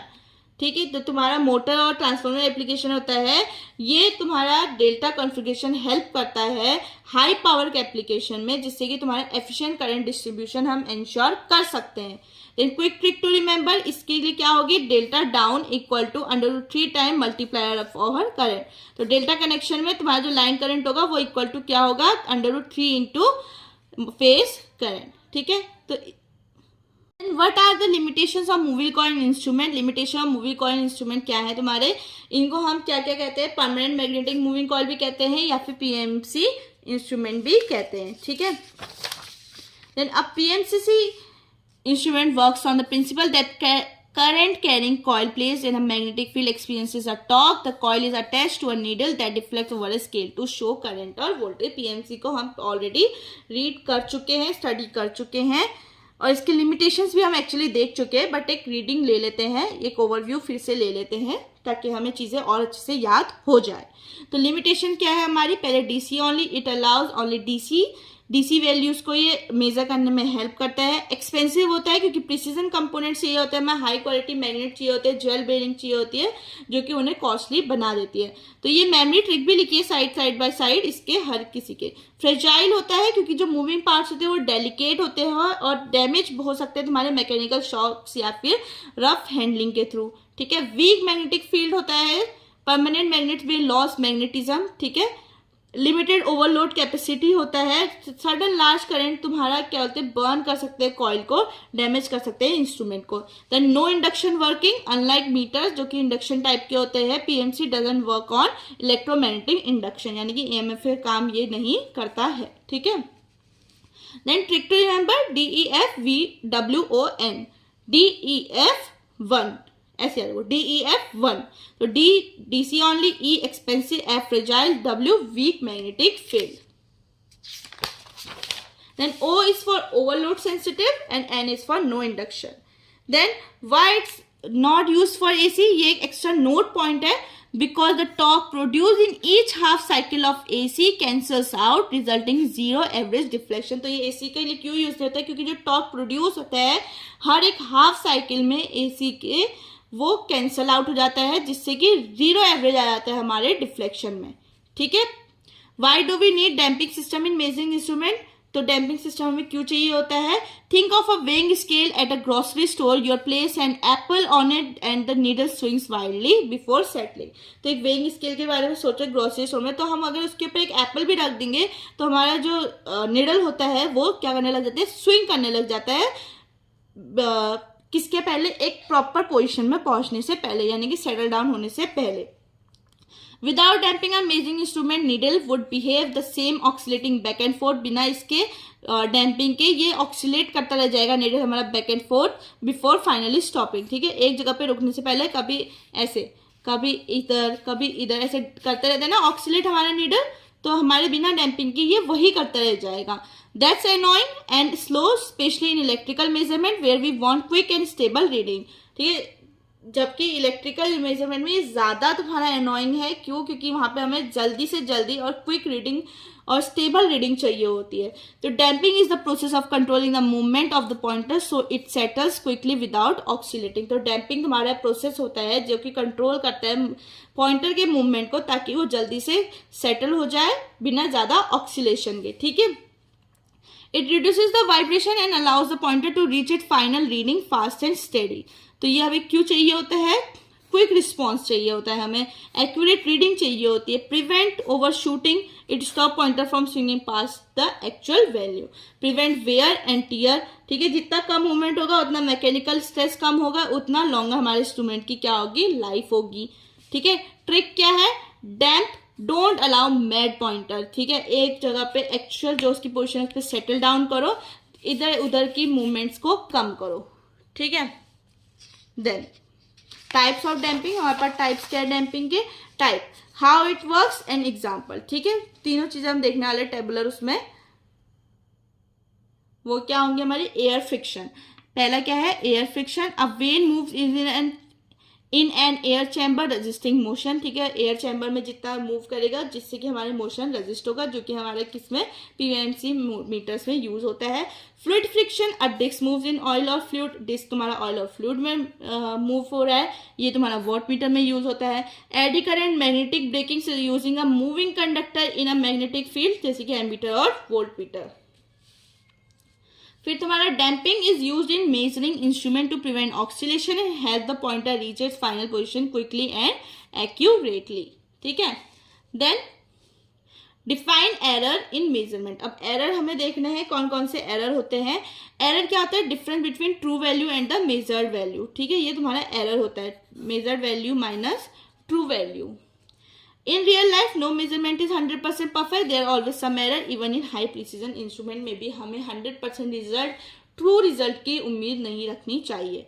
Types of error, gross error, systematic error and random error. Gross error जो human mistakes की वजह से हो जाता है, जैसे reading scale गलत चली जाती है हमारी, ठीक है, इंस्ट्रूमेंट को हम गलत तरीके से यूज कर लेते हैं। मेमोरी ट्रिक भी लिखी हुई है साइड बाय साइड, तो आप रीड आउट कर सकते हैं। सिस्टमेटिक एरर क्या होते हैं, अगर तुम्हारे इंस्ट्रूमेंट या फिर एनवायरमेंट फैक्टर की वजह से कोई एरर आता है तो वो तुम्हारे सिस्टमेटिक एरर आ जाता है।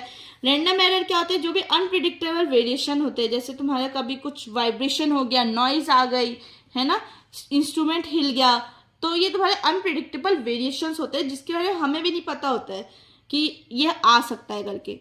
फिर टाइप्स ऑफ एरर, तो टोटल एरर क्या होगा हमारा, ग्रॉस, सिस्टमेटिक, रैंडम, इन तीनों का एडिशन हमें टोटल क्या देता है, टोटल एरर देता है। किसी एक की वजह से नहीं होगा, ग्रॉस सिर्फ ग्रॉस नहीं, सिर्फ सिस्टमेटिक नहीं, सिर्फ रैंडम नहीं, तीनों को मिला के जो भी एरर हमें निकलेगा वो हमारा टोटल एरर होगा, ठीक है।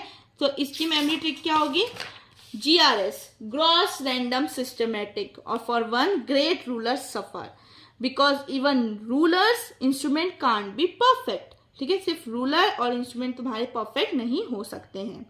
अब इनके पीछे कंपेयर करना है हमें, working principle of moving iron and a PMC instrument के बीच में हमें क्या करना है, कंपैरिजन करना है। तो कंपैरिजन क्या है, बेसिक वर्किंग प्रिंसिपल, ठीक है, तो पीएमसी का बेसिक वर्किंग प्रिंसिपल क्या है, a current carrying coil placed in permanent magnetic field experiences torque, the deflection is proportional to the current. तो इसका डिफ्लेक्शन क्या होगा तुम्हारा, प्रोपोर्शनल होगा करंट के। Then MI, a soft iron piece is attracted or repelled by the magnetic field, जो तुम्हारा soft iron piece होगा वो अट्रैक्ट करेगा और या फिर रिपेल करेगा मैग्नेटिक फील्ड के, प्रोड्यूस जो कि तुम्हारा कौन कर रहा है, कॉइल कैरिंग करंट कर रहा है।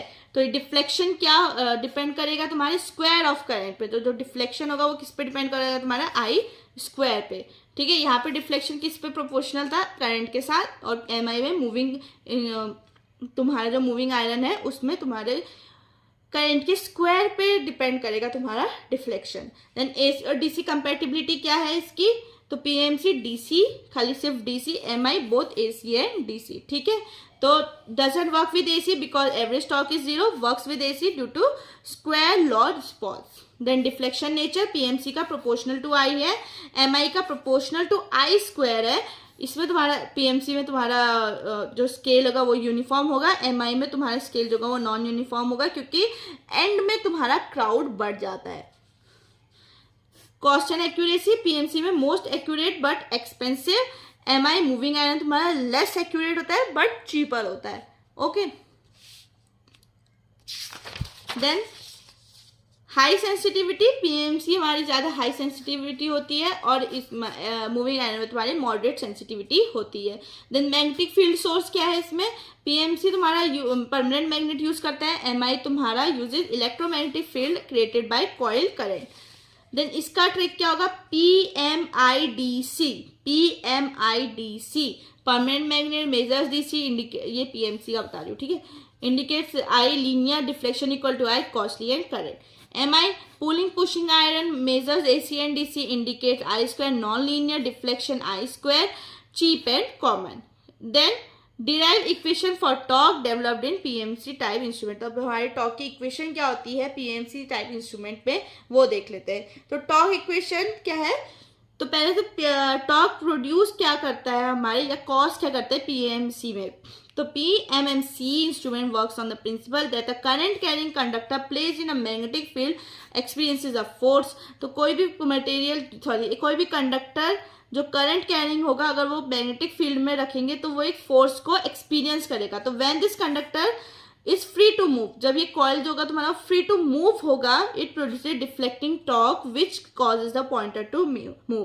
तो इससे हमारा डिफ्लेक्टिंग टॉर्क प्रोड्यूस होता है जो कि हमारे पॉइंटर को हेल्प करता है, या क्या कॉज करता है, पॉइंटर मूवमेंट को कॉज करता है। ठीक है, तो इक्वेशन निकालने के लिए पहले क्या करेंगे, कॉइल को कंसीडर करो लेट, ठीक है, जिसमें तुम्हारा n होगा number of turns of the coil, b होगा magnetic flux density tesla, I होगा तुम्हारा current flowing through the coil, L होगा तुम्हारा effective length of the coil side inside the magnetic field, b होगा तुम्हारा ब्रेड्थ विड्थ, ठीक है, a होगा तुम्हारा L इंटू बी, थीटा होगा तुम्हारा angular deflection of the pointer, के होगा तुम्हारा स्प्रिंग कांस्टेंट यानी कि कंट्रोलिंग टॉर्क पर रेडियन।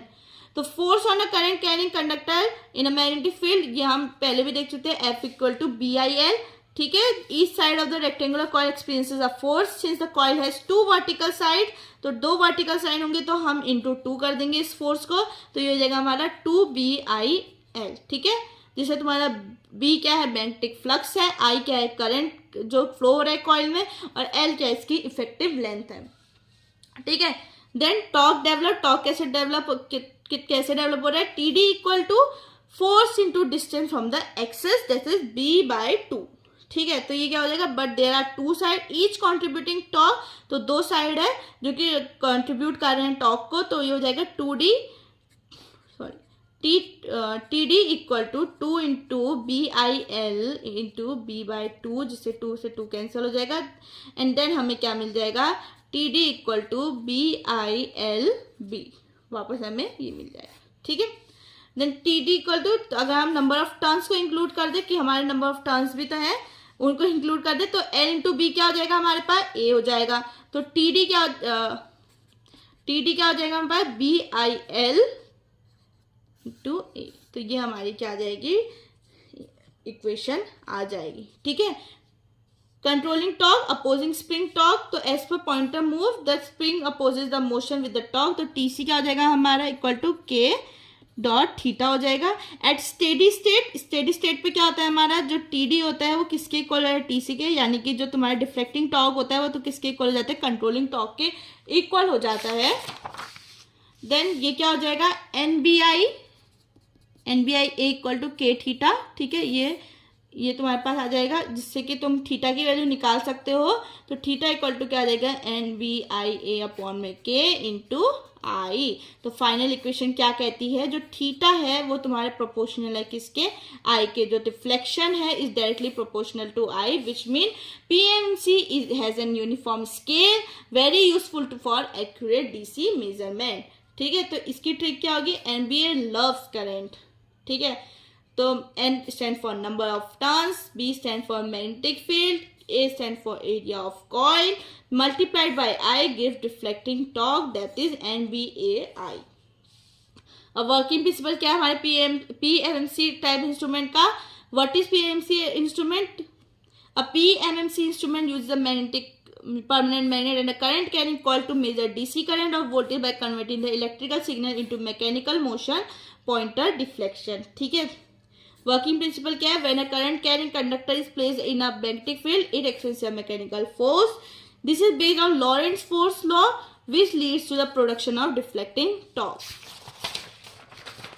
तो एक स्टेप बाय स्टेप वर्किंग क्या है इसकी, तो पहले क्या होता है तुम्हारा परमानेंट मैग्नेट क्या करता है, वो क्रिएट करता है मैग्नेटिक फील्ड को, ठीक है। और strong U shape magnet creates a radial magnetic field, ठीक है। तो एक स्ट्रॉन्ग यू शेप मैग्नेट होता है इसमें जो कि रेडियल फील्ड को क्रिएट करता है। Then current flows through coil, ठीक है, करंट जो होगा तुम्हारा फ्लो करेगा कॉइल के through, when a DC current I flows through the light rectangular coil it produces a magnetic field that interact with the magnetic field, permanent magnetic field. तो जो तुम्हारा मैग्नेटिक फील्ड से जो प्रोड्यूस हो रहा है करंट, वो तुम्हारा इंटरेक्ट करेगा किसके साथ, मैग्नेटिक फील्ड के साथ, परमानेंट मैग्नेटिक फील्ड के साथ। टॉर्क इज टॉर्क प्रोड्यूस होगा तुम्हारा NBAI, the coil experiences of force on each side producing deflecting torque, जिसकी इक्वेशन हमारे पास है TD equal to NBAI. Pointer deflection, the coil is attached to a pointer and spring. The pointer moves across calibrated scale as torque builds up.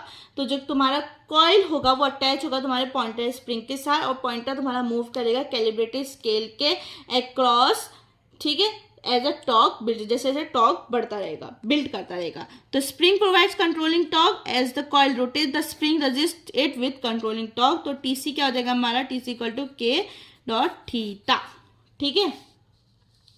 Then equilibrium achieved. Equilibrium कैसे achieve होगा, क्योंकि हमारा जो deflecting torque होता है वो किसके equal हो जाता है, डिफ्लेक्टिंग टॉर्क हमारा इक्वल होता है कंट्रोलिंग टॉर्क के, जो हमें देता है कि थीटा जो है हमारा डायरेक्टली प्रोपोर्शनल है किसके, आई के, यानी कि PMMC क्या होगा, यूनिफॉर्म या लीनियर होगा. This means pointer deflection is directly proportional to current. Key features क्या होंगे हमारे PMMC के इंस्ट्रूमेंट के, linear scale because theta is directly proportional to I, DC only, AC causes torque to reverse resulting in zero, accurate and sensitive, ideal for lab grade measurement, low power consumption due to lightweight moving parts. इसकी trick क्या होगी, PMMC को समझो permanent magnet plus moving coil की तरह. Derive equation for torque development dynamometer type instrument. तो basic construction क्या है हमारे इसका, फिक्स्ड कॉइल होगा, carries current usually load current. Moving coil also carries current often proportional to voltage. The interaction between the magnetic field of the fixed and the moving coil produces torque. तो जो भी interaction हमारे magnetic field और fixed of the fixed and moving coil, दोनों ही magnetic field का जो interaction होगा वो हमारा टॉर्क प्रोड्यूस करके देगा. ठीक है.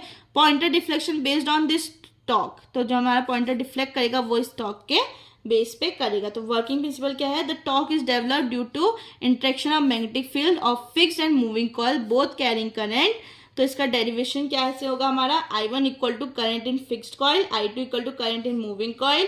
थीटा हमारा एंगुलर डिफ्लेक्शन हो जाएगा, TD हमारा डिफ्लेक्टिंग टॉर्क हो जाएगा, M हमारा म्यूचुअल इंडक्टेंस होगा किसके बीच में, फिक्स्ड और मूविंग कॉइल के बीच में, जो कि डिपेंड करेगा तुम्हारा पोजिशन पे. ठीक है.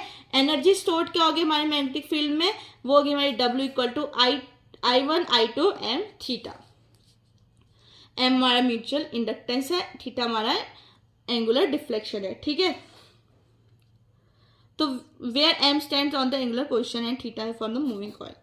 Torque is the rate of change of energy with angle. तो टॉर्क क्या हो जाएगा हमारा, TD equal to DW upon में D थीटा. ठीक है. तो I1 into I2 dot DM upon में D थीटा. ठीक है. तो हमने क्या करा, थीटा के रिस्पेक्ट में दोनों जगह डिफ्रेंशिएशन कर दिया इस इक्वेशन में. ठीक है, इक्वेशन 1 में. तो फाइनल एक्सप्रेशन क्या हो जाएगा हमारे डिफ्लेक्टिंग टॉर्क का, वो हो जाएगा हमारे पास TD equal to deflecting torque equal to I1 dot I2 dot DM upon में D थीटा. ठीक है. तो इससे क्या पता चलेगा, DC के लिए I1 and I2 are steady, so torque TD is directly proportional to I1 and I2. तो वॉट मीटर के लिए हमारा जो I1 होगा वो लाइन करंट के इक्वल होगा और I2 जो होगा वो डायरेक्टली प्रोपोर्शनल हमारे वोल्टेज या फिर रजिस्टर के. तो इसका मतलब हो गया हमारा TD जो हो जाएगा वो डायरेक्टली प्रोपोर्शनल हो जाएगा VI, जो कि हमारी होगी पावर, जिसको हम क्या कहेंगे पावर. फॉर AC के लिए क्या होगा, ये DC के लिए था, AC के लिए I1 जो हो जाएगा हमारा line current I1 equal to IM sine omega t, और I2 क्या हो जाएगा हमारा VM sine omega t plus 5. ठीक है. तो इसका मतलब क्या हो जाएगा, जो तुम्हारा TD हो जाएगा वो डायरेक्टली प्रोपोर्शनल हो जाएगा I1 डॉट I2 और डायरेक्टली प्रोपोर्शनल किसके रहेगा, ये sign omega t plus into sine omega t plus 5. ठीक है.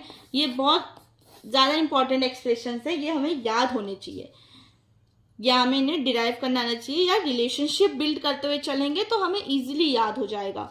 तो using identities, sine A sine B equal to half cos A minus B minus cos A plus B. तो इसकी average value over time क्या देगी, TD 1/2 directly proportional to 1/2 cos phi. ठीक है, ये आइडेंटिटी हम इसमें यूज करेंगे तो हमें ये एक्सप्रेशन मिल जाएगा इजीली। ठीक है, देन तो इसका मतलब क्या है, जो हमारा टी डी डिफ्लेक्टिंग टॉर्क है वो हमारा VRMS IRMS और cos फाई के डायरेक्टली क्या हो जाएगा, प्रोपोर्शनल हो जाएगा। तो जो रियल पावर होगी हमारे इंस्ट्रूमेंट की वो हो जाएगी हमारी P = VI cos फाई। ठीक है, VI cos फाई। इसके बाद explain the construction and working of principle of wattmeter. तो हमें किसका कंस्ट्रक्शन देखना है, वॉटमीटर, और वर्किंग प्रिंसिपल देखना है वॉटमीटर का। Then purpose of wattmeter. तो पर्पस क्या है हमारे वॉटमीटर का, wattmeter is an instrument use to measure electric power in watts in an AC और DC सर्किट। तो वॉटमीटर क्या करता है, एक इंस्ट्रूमेंट होता है जो कि इलेक्ट्रिक पावर को मेजर करता है हमारे AC और DC सर्किट में। ठीक है, तो इसके टाइप्स क्या है, the most commonly use type in labs is the electrodynamometer. तो जो कॉमनली यूज हमारा वॉट मीटर है वो है हमारा इलेक्ट्रोडायनोमीटर टाइप वॉट मीटर। तो ये वर्क करता है हमारे AC और DC दोनों में। ठीक है, तो इसका कंस्ट्रक्शन क्या है वॉट मीटर का, तो इसके पास मेनली 2 कॉइल्स होते हैं। पहला फिक्स्ड कॉइल होता है, दूसरा मूविंग कॉइल होता है। तो फिक्स्ड कॉइल क्या होता है, हमारा करंट कॉइल होता है जिसमें कि हमारा heavy wire low resistance connected होता है इन सीरीज में लोड के साथ। ठीक है, ये हमारा लोड करंट को कैरी करने का काम करता है। Then moving coil, voltage coil, thin wire high resistance connected in parallel with the load. तो ये पैरेलली कनेक्टेड होता है और ये हमारा वोल्टेज को कैरी करता है जो कि प्रोपोर्शनल होता है हमारे करंट के। Then pointer and scale attach to the moving coil. तो पॉइंटर और स्केल जो होते हैं हमारे मूविंग कॉइल के साथ अटैच्ड होते हैं और ये इंडिकेट करते हैं पावर को। देन कंट्रोलिंग स्प्रिंग, कंट्रोलिंग ये हमारे उस वॉट मीटर को रिस्टोरिंग टॉर्क प्रोवाइड कराते हैं। और ये हम इनका फंक्शन क्या होता है कि जो पॉइंटर होता है उसको उसकी डिफॉल्ट वैल्यू पे सेट करना, यानी कि 0 पे सेट करना। Damping, air friction, air when, smooth pointer motion. तो जो पॉइंटर का स्मूथ मोशन होता है वो हमारे डैम्पिंग के थ्रू होता है। Then this is the basic diagram, या तुम कह लो एक तरह से लेबल्ड तुम्हारा खाली एक पिक्चर है जिसमें तुम्हें एक स्मॉल आइडिया मिल जाएगा कि वॉट मीटर का पिक्चर होता किस तरीके से है। ठीक है, तो ये हमारा फिक्स्ड कॉइल है जो कि हमारे लोड करंट जो कैरी कर रहा है। ठीक है, मूविंग कॉइल है जो हमारा वोल्टेज को कैरी कर रहा है। And this is pointer which is basically maintained by controlling spring and damping. ठीक है, तो कंट्रोलिंग स्प्रिंग क्या करेगा, इस पॉइंटर को 0 पे इंडिकेट करेगा और डैम्पिंग क्या करेगा, इसके स्मूथ मोशन को मेंटेन रखेगा। Then working principle of watt meter. Working principle क्या है हमारा, a watt meter works on the principle of interaction between 2 magnetic field, one from the fixed coil and one from the moving coil. तो working principle क्या कहता है कि interaction, जो तुम्हारा इंटरेक्शन होता है 2 मैग्नेटिक फील्ड के बीच में, ठीक है, एक फिक्स्ड कॉइल से दूसरा मूविंग कॉइल से, ये उसके ऊपर काम करता है। ठीक है, और ये काम कैसे करता है, current coil carries the load current produces a magnetic field. तो करंट कॉइल क्या करेगा, तुम्हारा करंट को कैरी करेगा और उसको मैग्नेटिक फील्ड को जनरेट क्या प्रोड्यूस करेगा। वोल्टेज कॉइल क्या करेगा, connected cross the load via series circuit. तो तुम्हारा जो लोड है उसको सीरीज में कनेक्ट करेगा और तुम्हारा वोल्टेज को कैरी करेगा। ठीक है, जो कि किसके प्रोपोर्शनल होगा, करंट के प्रोपोर्शनल होगा। टॉर्क क्या करेगा, the 2 magnetic field interact and produce a deflecting torque. तो 2 मैग्नेटिक फील्ड इंटरेक्ट कर रहे हैं तो ये डिफ्लेक्टिंग टॉर्क को प्रोड्यूस करेंगे। तो तुम्हारा TD क्या हो जाएगा, डायरेक्टली प्रोपोर्शनल हो जाएगा किसके, IV cos फाई के। ठीक है, यहाँ पे फाई क्या है, फेज एंगल है between voltage and current.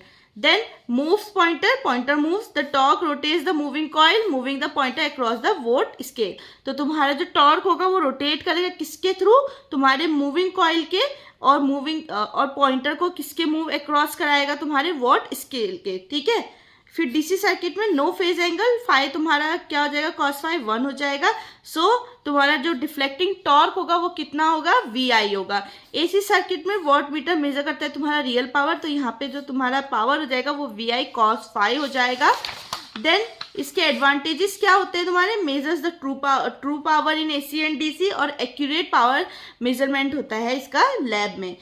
Current coil must place after the supply in series with the load, तो तुम्हारा करंट कॉइल जो होगा वो प्लेस होना चाहिए, जो करंट कॉइल होगा, ठीक है, ठीक किसके बाद, सप्लाई के बाद, जो तुम्हारा सप्लाई हो रहा है लोड से वो उसके साथ सीरीज में। देन वोल्टेज कॉइल, ये तुम्हारा कनेक्ट होना चाहिए लोड के अक्रॉस में, ठीक है, सप्लाई के अक्रॉस में नहीं, लोड के अक्रॉस में ये कनेक्ट होना चाहिए। Then next question, explain the construction and working principle of an energy meter. तो एनर्जी मीटर का कंस्ट्रक्शन वर्किंग प्रिंसिपल हमें बताना है। तो एनर्जी मीटर क्या होता है, डिवाइस होता है जो कि मेजर करता है तुम्हारा टोटल इलेक्ट्रिकल एनर्जी को जो कि कंज्यूम हुई है तुम्हारी ओवर टाइम, ठीक है, और किस में करता है ये, किलोवाट आवर में, ठीक है। तो तुम्हारा single phase induction type energy meter क्या होता है, ये most commonly use type of residential AC loads में से यूज किया जाता है, ठीक है। कंस्ट्रक्शन क्या होता है एनर्जी मीटर का, पहला तुम्हारा ड्राइविंग सिस्टम आता है, देन एल्यूमिनियम डिस्क आता है, braking system and registering system, ठीक है। तो ड्राइविंग सिस्टम क्या करता है, तुम्हारा 2 कॉइल्स होते हैं, वोल्टेज कॉइल और करंट कॉइल, ये प्रोड्यूस करता है तुम्हारा टॉर्क टू ड्राइव डिस्क, ठीक है। अब फिर एल्यूमिनियम डिस्क लाइट मेटल का होता है, disc mounted on spindle, spindle के ऊपर तुम्हारा एक लाइट मेटल डिस्क माउंट किया जाता है, ये रोटेट करता है एनर्जी को इंडिकेट करने के लिए, ठीक है, जो एनर्जी यूसेज हुआ है उसको इंडिकेट करने के लिए। ब्रेकिंग सिस्टम होता है तुम्हारा परमानेंट मैग्नेट नियर रोटेटिंग, जो भी तुम्हारा डिस्क रोटेट हो रहा है उसके पास एक परमानेंट मैग्नेट होता है जो कि प्रोड्यूस करता है तुम्हारा एडी करंट रोटेशन को अपोज करने के लिए, जिससे कि हमारी स्पीड होती है वो कंट्रोल होती है। देन रजिस्टरिंग सिस्टम, ये तुम्हारे गियर और ट्रेन प्लस इसमें डायल्स होते हैं जो कि काउंट करता है और डिस्प्ले करता है तुम्हारी एनर्जी यूज, ठीक है, और ये किस में इंडिकेट की जाती है, तुम्हारी किलोवाट आवर पे, ठीक है। देन ये तुम्हारा वोल्टेज कॉइल हो गया जो कि अक्रॉस सप्लाई के थ्रू पैरेलली कनेक्ट किया जाएगा। देन ये करंट कॉइल होगी जो कि सीरीज में लोड के साथ कनेक्ट किया गया है। देन रोटेटिंग डिस्क होगा जो कि टॉर्क से ड्रिवन किया जाएगा।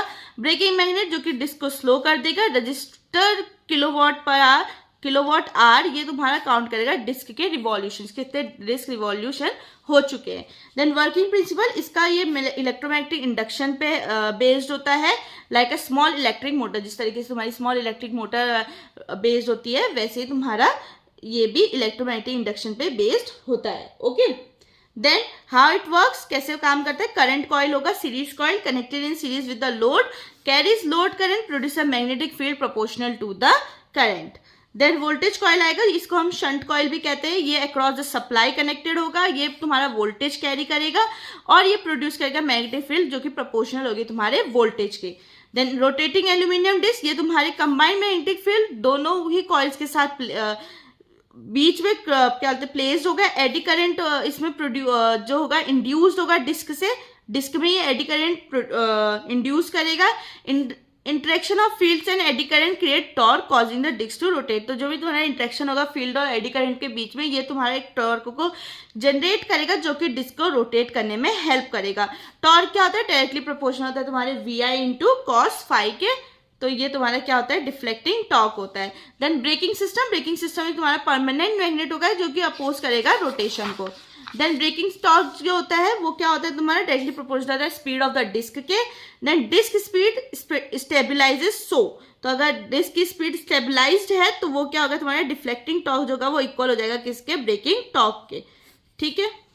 Then registering system, the disc is connected to a gear mechanism that counts revolution, तो registering system क्या करेगा, तुम्हारा डिस्क होगा वो कनेक्ट होगा किससे, गियर मैकेनिज्म से कनेक्टेड होगा जो कि काउंट करेगा तुम्हारे रिवॉल्यूशंस को।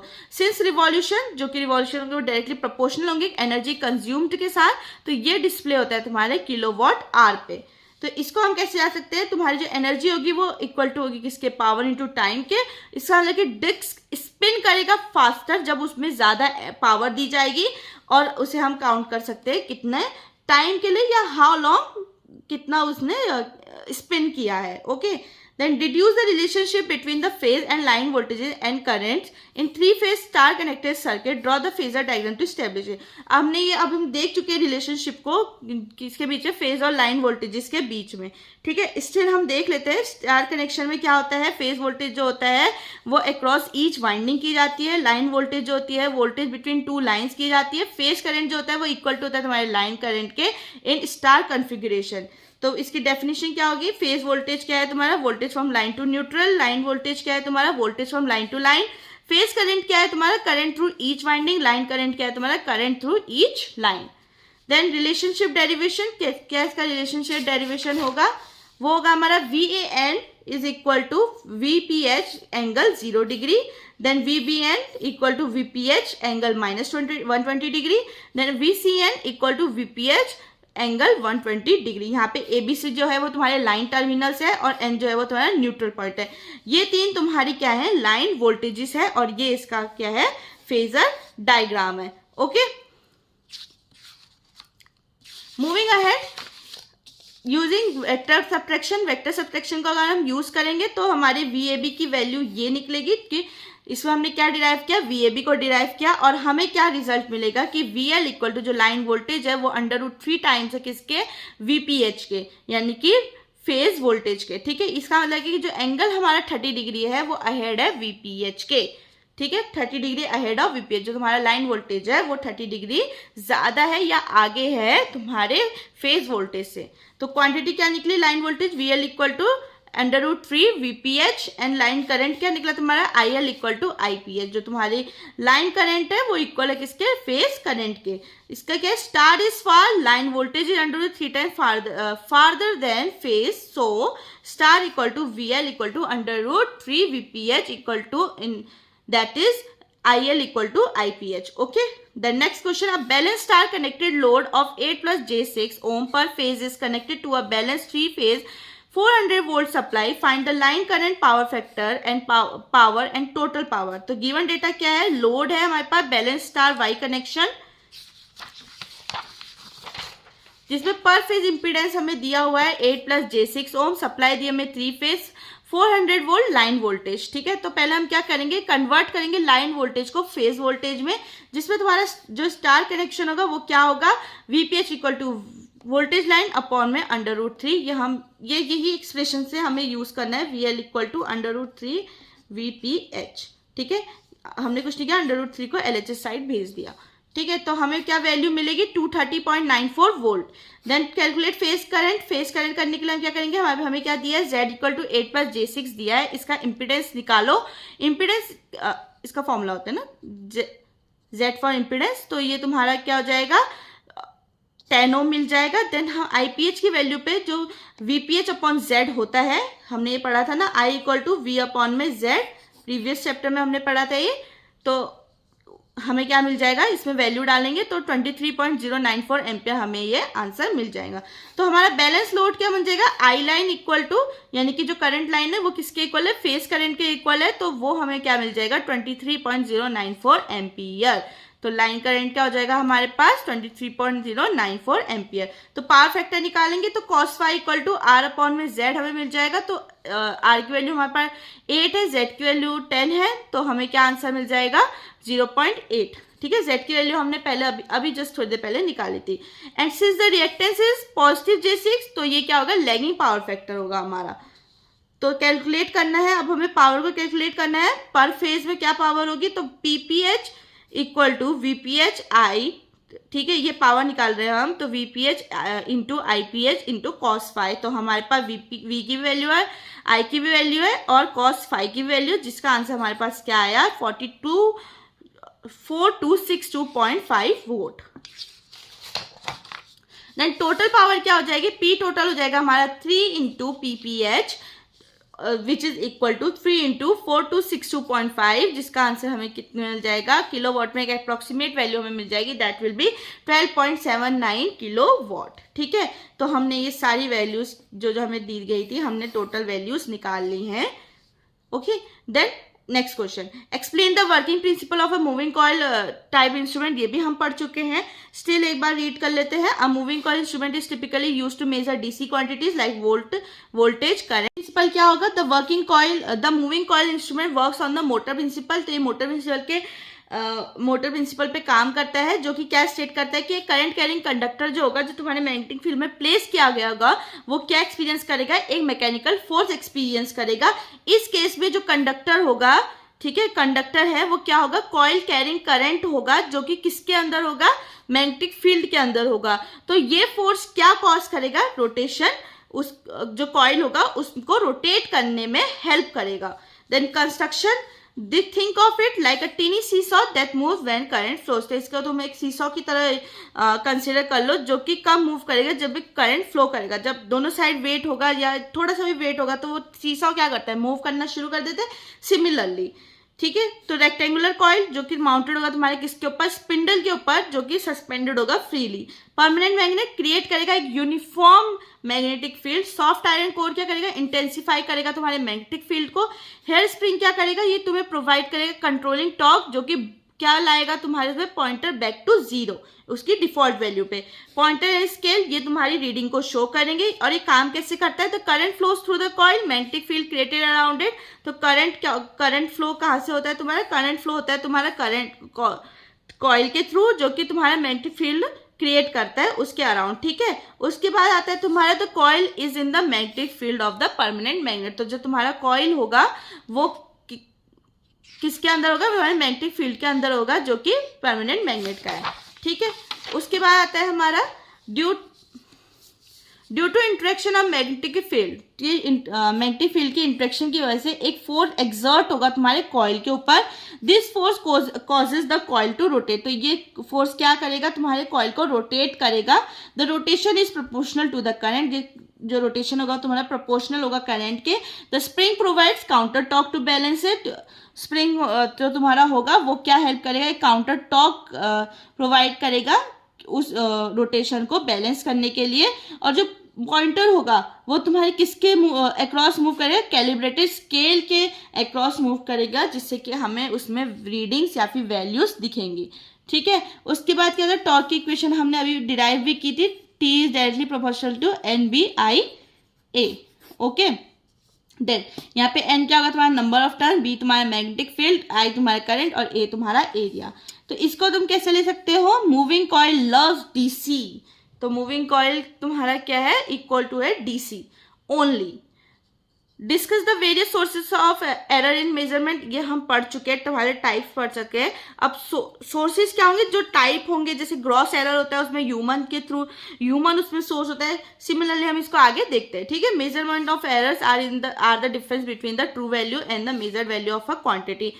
देन टाइप्स ऑफ एरर क्या है तुम्हारे, gross error, these are human made mistakes. ठीक है, so think of it as a oops category. Misreading the instrument, writing the whole wrong value, incorrect connection. तो ये क्या है तुम्हारे सारे ह्यूमन ओरिएंटेड एरर्स है। इसकी ट्रिक क्या है, ग्रॉस को तो क्या है, गूफ अप बाय ह्यूमंस। ठीक है, मिनिमाइज बाय, कैसे मिनिमाइज करें, taking multiple reading, training operators using digital instrument. इसके थ्रू हम क्या कर सकते हैं, इनको मिनिमाइज कर सकते हैं। देन सिस्टमेटिक एरर्स क्या होते हैं, ये तुम्हारे कंसिस्टेंट होते हैं और रिपीटेबल एरर्स होते हैं। ये किसकी वजह से आते हैं, तुम्हारे सिस्टम और इक्विपमेंट की वजह से आते हैं, कि इसमें अगर कोई इश्यू आ गया तो उसकी वजह से जो एरर हमें दिखते हैं। तो पहला क्या हो जाएगा, इंस्ट्रूमेंटल एरर हो जाएगा।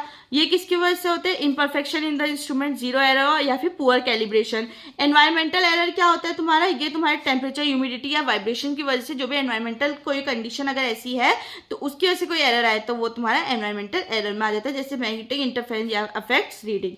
Observational error caused by the person using the instrument. ठीक है, parallax error, looking at the needle from an angle. तो पैरेलैक्स एरर यानी कि तुम गलत एंगल से अगर नीडल को देख रहे हो तो तुम उस पर भी रीडिंग गलत ले सकते हो। ठीक है, then memory trick, SIEO, system instrument, environmental observation. ये किसके थ्रू मिनिमाइज किया जा सकता है, calibrating instrument using air conditioning labs. ठीक है, then taking reading at the eye level. तो पहले क्या कर सकते हो तुम, कैलिब्रेटिंग इंस्ट्रूमेंट को अच्छे से कैलिब्रेट करो। ठीक है, एयर कंडीशनिंग लैब्स को यूज करो। उसके बाद रीडिंग को अच्छे से लो, जो तुम्हारा एट आई लेवल रीडिंग्स है उनको अच्छे से लो, उसमें कोई एरर नहीं आना चाहिए, कोई भी पैरेलैक्स एरर नहीं आना चाहिए। Okay, then random error, these are unpredictable. ये अनप्रिडिक्टेबल एरर्स होते हैं। Small error that vary from reading to reading, जो तुम्हारे रीडिंग टू रीडिंग वेरी हो सकते हैं। ठीक है, ये किसकी वजह से होते हैं, फ्लक्चुएशन, पावर सप्लाई में कभी कोई फ्लक्चुएशन आ गया, मैकेनिकल वाइब्रेशन हो गई, एनवायरनमेंट में कोई स्लाइड चेंज हो गया तो जिसके बारे में हमें कुछ हम प्रिडिक्ट नहीं कर पा रहे हैं, वो एरर्स हमारे किस में आते हैं, रैंडम एरर्स में आते हैं. These are like roller coaster reading, कि तुम्हें नहीं पता कि इस डाउन के बाद अप है, स्लो है, क्या है, एक रोलर कोस्टर राइड की तरह वो हो सकता है, रोलर कोस्टर रीडिंग्स एक्चुअली. ठीक है, तो मिनिमाइज कैसे कर सकते हो, टेकिंग मल्टीपल रीडिंग, बार बार डिफरेंट रीडिंग्स लो. ठीक है, using statistical analysis, mean, standard deviation. तो जो तुम डिफरेंट रीडिंग्स लोगे उनको स्टैटिस्टिक्स के थ्रू क्या करो, उन रीडिंग्स को मिसमैच जो भी करना है, मतलब ट्रायल एंड एरर, तो तुम्हारे डिफरेंट रीडिंग्स हैं उनको ऑब्जर्व करो कि मतलब कौन सी रीडिंग बार बार आ रही है या अप्रॉक्सीमेट रीडिंग क्या बन रही है, तो उसके थ्रू तुम रैंडम एरर्स को मिनिमाइज कर सकते हो. Okay. Then a 3-phase 400 volt supply is connected to a 3-phase star connected balance load. The line current is 20 A and the power consumed by the load is 12 kilowatt. Calculate the impedance of the load, phase current, power factor. 3 चीजें ढूंढनी है हमें, impedance ढूंढनी है, phase current लेना है और power factor. ठीक है, तो लाइन वोल्टेज हमें दिया हुआ है, VL इक्वल टू 400 वोल्ट है ऑलरेडी, लाइन करंट हमारा 20 A है, पावर कंज्यूम हमारा 12,000 वोट है, 12 किलो वोट दिया था, हमने उसे वोट पे कन्वर्ट कर लिया. Load is the star connected and balance. ठीक है, तो फेस करंट क्या हो जाएगा तुम्हारा आईपीएल, तो फेस करंट क्या हो जाएगा, एक स्टार कनेक्शन में जो तुम्हारा फेस करंट होता है वो किसके इक्वल होता है, तुम्हारे लाइन करंट के इक्वल होता है, तो वो हमें ऑलरेडी दिया है 20 A. ठीक है, तो तुम्हारा फेस करंट क्या हो जाएगा, 20 एम्पियर हो जाएगा. फिर फेज वोल्टेज पे आते हैं, स्टार कनेक्शन में तुम्हारे क्या होता है, VPH इक्वल टू क्या हो जाता है, VL अपॉन में √3. ये तुम्हारा है एक्सप्रेशन. ठीक है, तो इसको हमने यूज किया तो हमें क्या मिल जाएगा, VPH equal to 230.94 volt.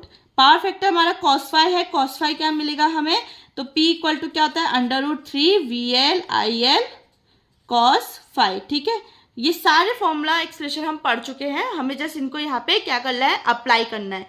Then cos∅ की वैल्यू हमारे पास क्या आ जाएगी, इसको हमने थोड़ा सा अरेंज कर लेना है, तो P को यही रखो, बाकी इस पूरी वैल्यू को यहाँ LHS साइड में भेज दो, तो हमारे पास ये एक्सप्रेशन बन जाएगा. देन हमने सीधे सीधे वैल्यूज रखनी है, तो हमें अप्रोक्सीमेट वैल्यू क्या मिल जाएगी, 0.866 मिल जाएगी. तो जो पावर फैक्टर क्या है वो है क्या हमारा 0.866, जो कि लैगिंग और leading depending on the load होगा.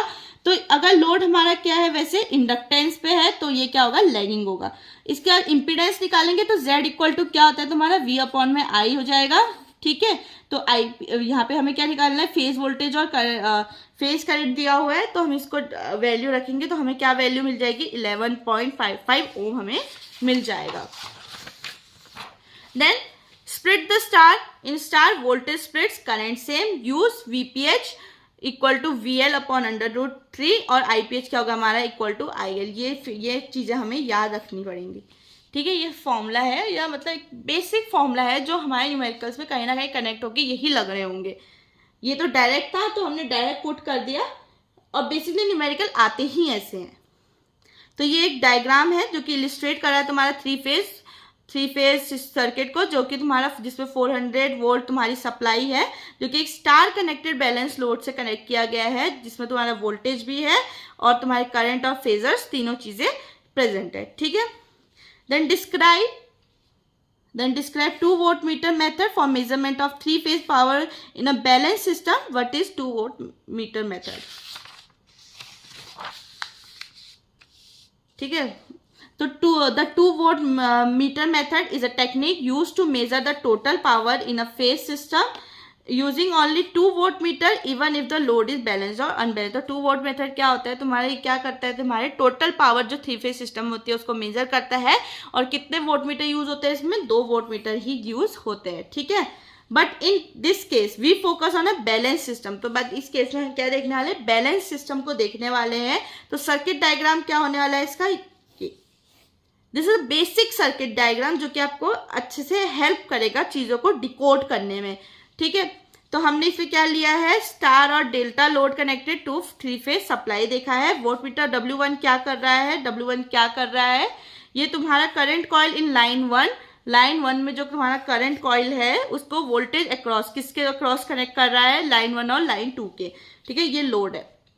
देन वोल्टमीटर 2 क्या कर रहा है, तुम्हारा करंट कॉइल है वो लाइन 2 में है, ये तुम्हारा वोल्टेज अक्रॉस, ये किसके अक्रॉस वोल्टेज सेट कर रहा है, लाइन 2 और लाइन 3 के. ठीक है, ये वाला लोड देन वर्किंग प्रिंसिपल क्या होगा, तो टोटल पावर क्या हो जाएगी इसकी W1 प्लस W2, जहाँ पे W1 और W2 की रीडिंग्स क्या होंगी, जो 2 वॉट मीटर पे हमारी रीडिंग आ रहे हैं। तो इसकी की फॉर्मूला क्या हो जाएगा, टोटल पावर इक्वल टू जो कि बैलेंस लोड का होगा P equal to W1 plus W2, जो कि तुम्हारे किसके इक्वल होगा, √3 into VL into IL dot cos phi. ठीक है, तो पावर फैक्टर क्या हो जाएगा, पावर फैक्टर भी हम कैसे ढूंढेंगे, cos फाई। अब देखो cos फाई क्या होता है, हमारा पावर फैक्टर होता है, तो हम क्या करेंगे, इसको √3 VL IL को हम LHS साइड डाल देंगे, तो W1 प्लस W2 अपॉन में √3 W1 माइनस W2 इसको हम लिख सकते हैं। ठीक है, then when W1 is not equal to W2 and both readings are positive, ये कब अप्लाई होगा, जब हमारे W1 और W2 की वैल्यू दोनों ही डिफरेंट होंगी और रीडिंग्स क्या होंगी, पॉजिटिव होनी चाहिए। देन स्पेशल केसेस क्या होगा, अगर हमारा पावर फैक्टर 1 है तो रीडिंग इक्वल होंगी दोनों ही उसमें, W1 और W2 में। ठीक है, तो W1 इक्वल टू W2 हो जाएगा। अगर 0.5 लैगिंग है पावर फैक्टर, तो W1 हमारा 1 0 हो जाएगा और रीडिंग W2 की हमारी 1 नॉन जीरो होगी। नोट क्या है, 1 वॉट मीटर रीड्स 0, दोनों में से एक जो होगा वो क्या रीड करेगा, 0 रीड करेगा। अगर 0.5 से कम होगी तो एक नेगेटिव होगा, एक पॉजिटिव होगा। ठीक है, W1 हमारा नेगेटिव, W2 हमारा पॉजिटिव, तो रिवर्स कनेक्शन होगा हमारा नेगेटिव। ठीक है, रिवर्स कनेक्शन और नेगेटिव। तो एडवांटेजेस क्या होते हैं हमारे इसके, only 2 watt meter needed, work for balance and unbalance load, simply and widely use in industries and labs. तो ये काम क्यों करता है, the vector sum of 3 phase power can be resolve using 2 line to line voltage. तो जो vector sum होता है हमारे 3 फेज पावर का, वो रिजॉल्व किया जा सकता है हमारा ये 2 लाइन टू लाइन वोल्टेजेस को यूज करके। बैलेंस लोड क्या करता है हमारा, मेंटेन करता है सिमेट्रिकल करंट को, जो कि हेल्प करता है हमें या लेट करता है हमें कैलकुलेट करने में क्या, total power using just 2 input, 2 ही इनपुट में हमारी टोटल पावर क्या होगी, कैलकुलेट हो जाएगी। इसकी ट्रिक क्या हो सकती है, 2 watts equal to total power, think add to get total, subtract to get PF। ठीक है, टोटल निकालना है तो ऐड कर दो और अगर PF निकालना है तो सब्ट्रैक्ट कर दो। अभी हमने 2 फॉर्मूला पढ़े थे। Explain the types of moving iron instrument, ये भी हम देख चुके हैं, एक बार और देख लेते हैं। तो हमारे क्या होते हैं, पहले तो मूविंग आयरन का प्रिंसिपल क्या होता है, piece of soft iron move when placed in magnetic field. ठीक है, एक पीस ऑफ आयरन होगा उसको मैग्नेटिक फील्ड में रखेंगे तो वो क्या करेगा, मूव करेगा। Can be use for both AC and DC, simple, robust and low cost. ठीक है, तो इसका टाइप्स क्या होता है, पहला अट्रैक्शन टाइप होता है, आयरन पीस जो होता है वो तुम्हारा अट्रैक्ट होता है कॉइल के पास। ठीक है, तो कंस्ट्रक्शन क्या होता है, एक फिक्स्ड कॉइल होगा जो कि क्या कैरी करेगा, करंट कैरी करेगा। एक small flat soft iron piece होगा जो कि माउंटेड होगा तुम्हारे किसके ऊपर, स्पिंडल के ऊपर। जो करंट फ्लो होगा, ठीक है, जब करंट फ्लो होगा वो आयरन क्या होगा, पुल्ड होगा किसके थ्रू, तुम्हारे कॉइल की तरफ को। ठीक है, मूविंग द पॉइंटर, जिससे क्या होगा, हमारा पॉइंटर मूव होगा। वर्किंग प्रिंसिपल क्या होगा इसका, the magnetic field from the coil attracts the soft iron. तो जो तुम्हारा मैग्नेटिक फील्ड होगा वो कॉइल को अट्रैक्ट करेगा सॉफ्ट आयरन। ठीक है, अट्रैक्ट करेगा हमारे सॉफ्ट आयरन को कॉइल से। तो फिर तुम्हारा जितना ज़्यादा करंट होगा उतना स्ट्रॉन्गर फील्ड होगा, उतना ज़्यादा तुम्हारा पॉइंटर मूव करेगा, यानी कि इतना ज़्यादा हमें क्या मिलेगा, डिफ्लेक्शन मिलेगा। और ये किसके लिए यूज़ किया जाता है, ये तुम्हारा यूज़ किया जाता है एमीटर और वोल्टमीटर के लिए, AC और DC मेजरमेंट लेने के लिए। Then trick, attraction equal to absorbed into soil. ठीक है, अगर अट्रैक्शन हो रहा है यानी कि तुम्हारे कॉइल की तरफ को एब्जॉर्ब, यानी कि कॉइल की तरफ को उसे खींचा जा रहा है, कॉइल से खींचा जा रहा है। देन रिपल्शन टाइप, रिपल्शन क्या है, 2 आयरन पीसेज, यहाँ पे 2 आयरन पीसेज जो होंगे वो क्या करेंगे, रिपेल करेंगे। तो कंस्ट्रक्शन क्या कहता है, 2 soft iron pieces are used, 1 is fixed 1 is movable attach to the pointer. एक फिक्स्ड होगा, एक मूवेबल होगा। Then both place near a coil carrying conductor, दोनों को कहाँ रख दिया जाएगा, एक कॉइल के पास जो कि क्या कैरी कर रहा होगा, करंट कैरी कर रहा होगा। देन वर्किंग प्रिंसिपल क्या होगा, when current flows both iron pieces become magnetised with the same polarity. तो जब करंट फ्लो हो रहा होगा तो दोनों ही आयरन पीसेस क्या होंगे, मैग्नेटाइज हो जाएंगे, किसके, सेम पोलैरिटी के साथ। लाइक पोल्स रिपेल, अब दोनों सेम पोल होंगे तो रिपेल करेंगे, causing the movable piece to rotate and the moves the pointer. ठीक है, तो जो तुम्हारे 2 पीस होगा जो कि मूव कर रहा होगा वो रोटेट करेगा वो आयरन पीस, और पॉइंटर उसकी वजह से क्या करेगा, डिफ्लेक्ट करेगा, यानी कि हमें रीडिंग देगा। यूज फॉर, किस लिए यूज किया जाए, primarily AC measurement, since repulsion is based on magnetic effect. तो रिपल्शन किस पे बेस कर रहा है, तुम्हारा मैग्नेटिक इफेक्ट पे बेस करता है। रिपल्शन को हम कैसे देख सकते हैं, running away from each other. ठीक है, एक दूसरे से दूर भाग रहे हैं। देन एक कंपैरिजन टेबल है हमारे पास कि अगर अट्रैक्शन होगा तो क्या होगा, iron pulled into the coil, iron तुम्हारा कॉइल की तरफ को खींचेगा, एसी एंड डीसी के लिए सुटेबल है, मैग्नेटिक अट्रैक्शन होगा। रिपल्शन है तो two iron pieces with push away करेंगे, दोनों रिपेल करेंगे एक दूसरे से, मेनली एसी, ठीक है, किसके लिए सुटेबल है, एसी के लिए ज्यादा सुटेबल है, और मैग्नेटिक रिपल्शन उसमें हम देख सकते हैं। देन की कैरेक्टरिस्टिक्स क्या होंगे हमारे, वो होंगे non linear, scale is crammed at low end, rugged and cheap, suitable for average value measurement, damping क्या करेगा, यूजुअली प्नोमेटिक और स्प्रिंग कंट्रोल।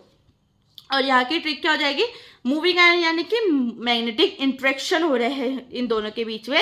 अगर इंट्रैक्शन हो रहा है तो अगर अट्रैक्शन होगा तो आयरन पुल होगा, रिपल्शन होगा तो आयरन पुश होगा, ठीक है।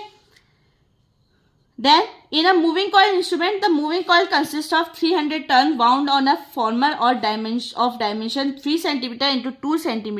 The flux density is the air gap is 0.5 T Tesla. Determine the turning moment on the coil when carrying a current of 10 milliampere. तो नंबर ऑफ टर्न्स क्या है तुम्हारे 300, कॉइल डायमेंशन हमें ये दी गई है जिसको सेंटीमीटर में दिया हमने, मीटर में कर लिए। फ्लक्स डेंसिटी हमारे पास 0.05 टेस्ला है और करंट क्या है हमारे पास 10 मिली एम्पियर है जो कि 0.01 एम्पियर होगा।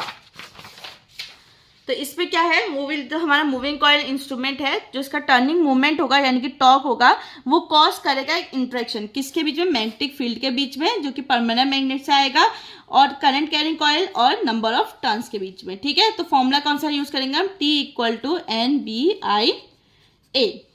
तो इसमें हम एरिया निकालेंगे A = L × B, जो हमारे पास हमें वैल्यू दी गई है उनको कैलकुलेट कर देंगे तो हमें आंसर ये मिल जाएगा, मीटर स्क्वायर में मिलेगा, ठीक है। T = क्या मिल जाएगा, फॉर्म अगर हम T = NBI में से रख देते हैं तो सारी वैल्यूज इसमें पुट करने के बाद ये हमें T की वैल्यू मिल जाएगी।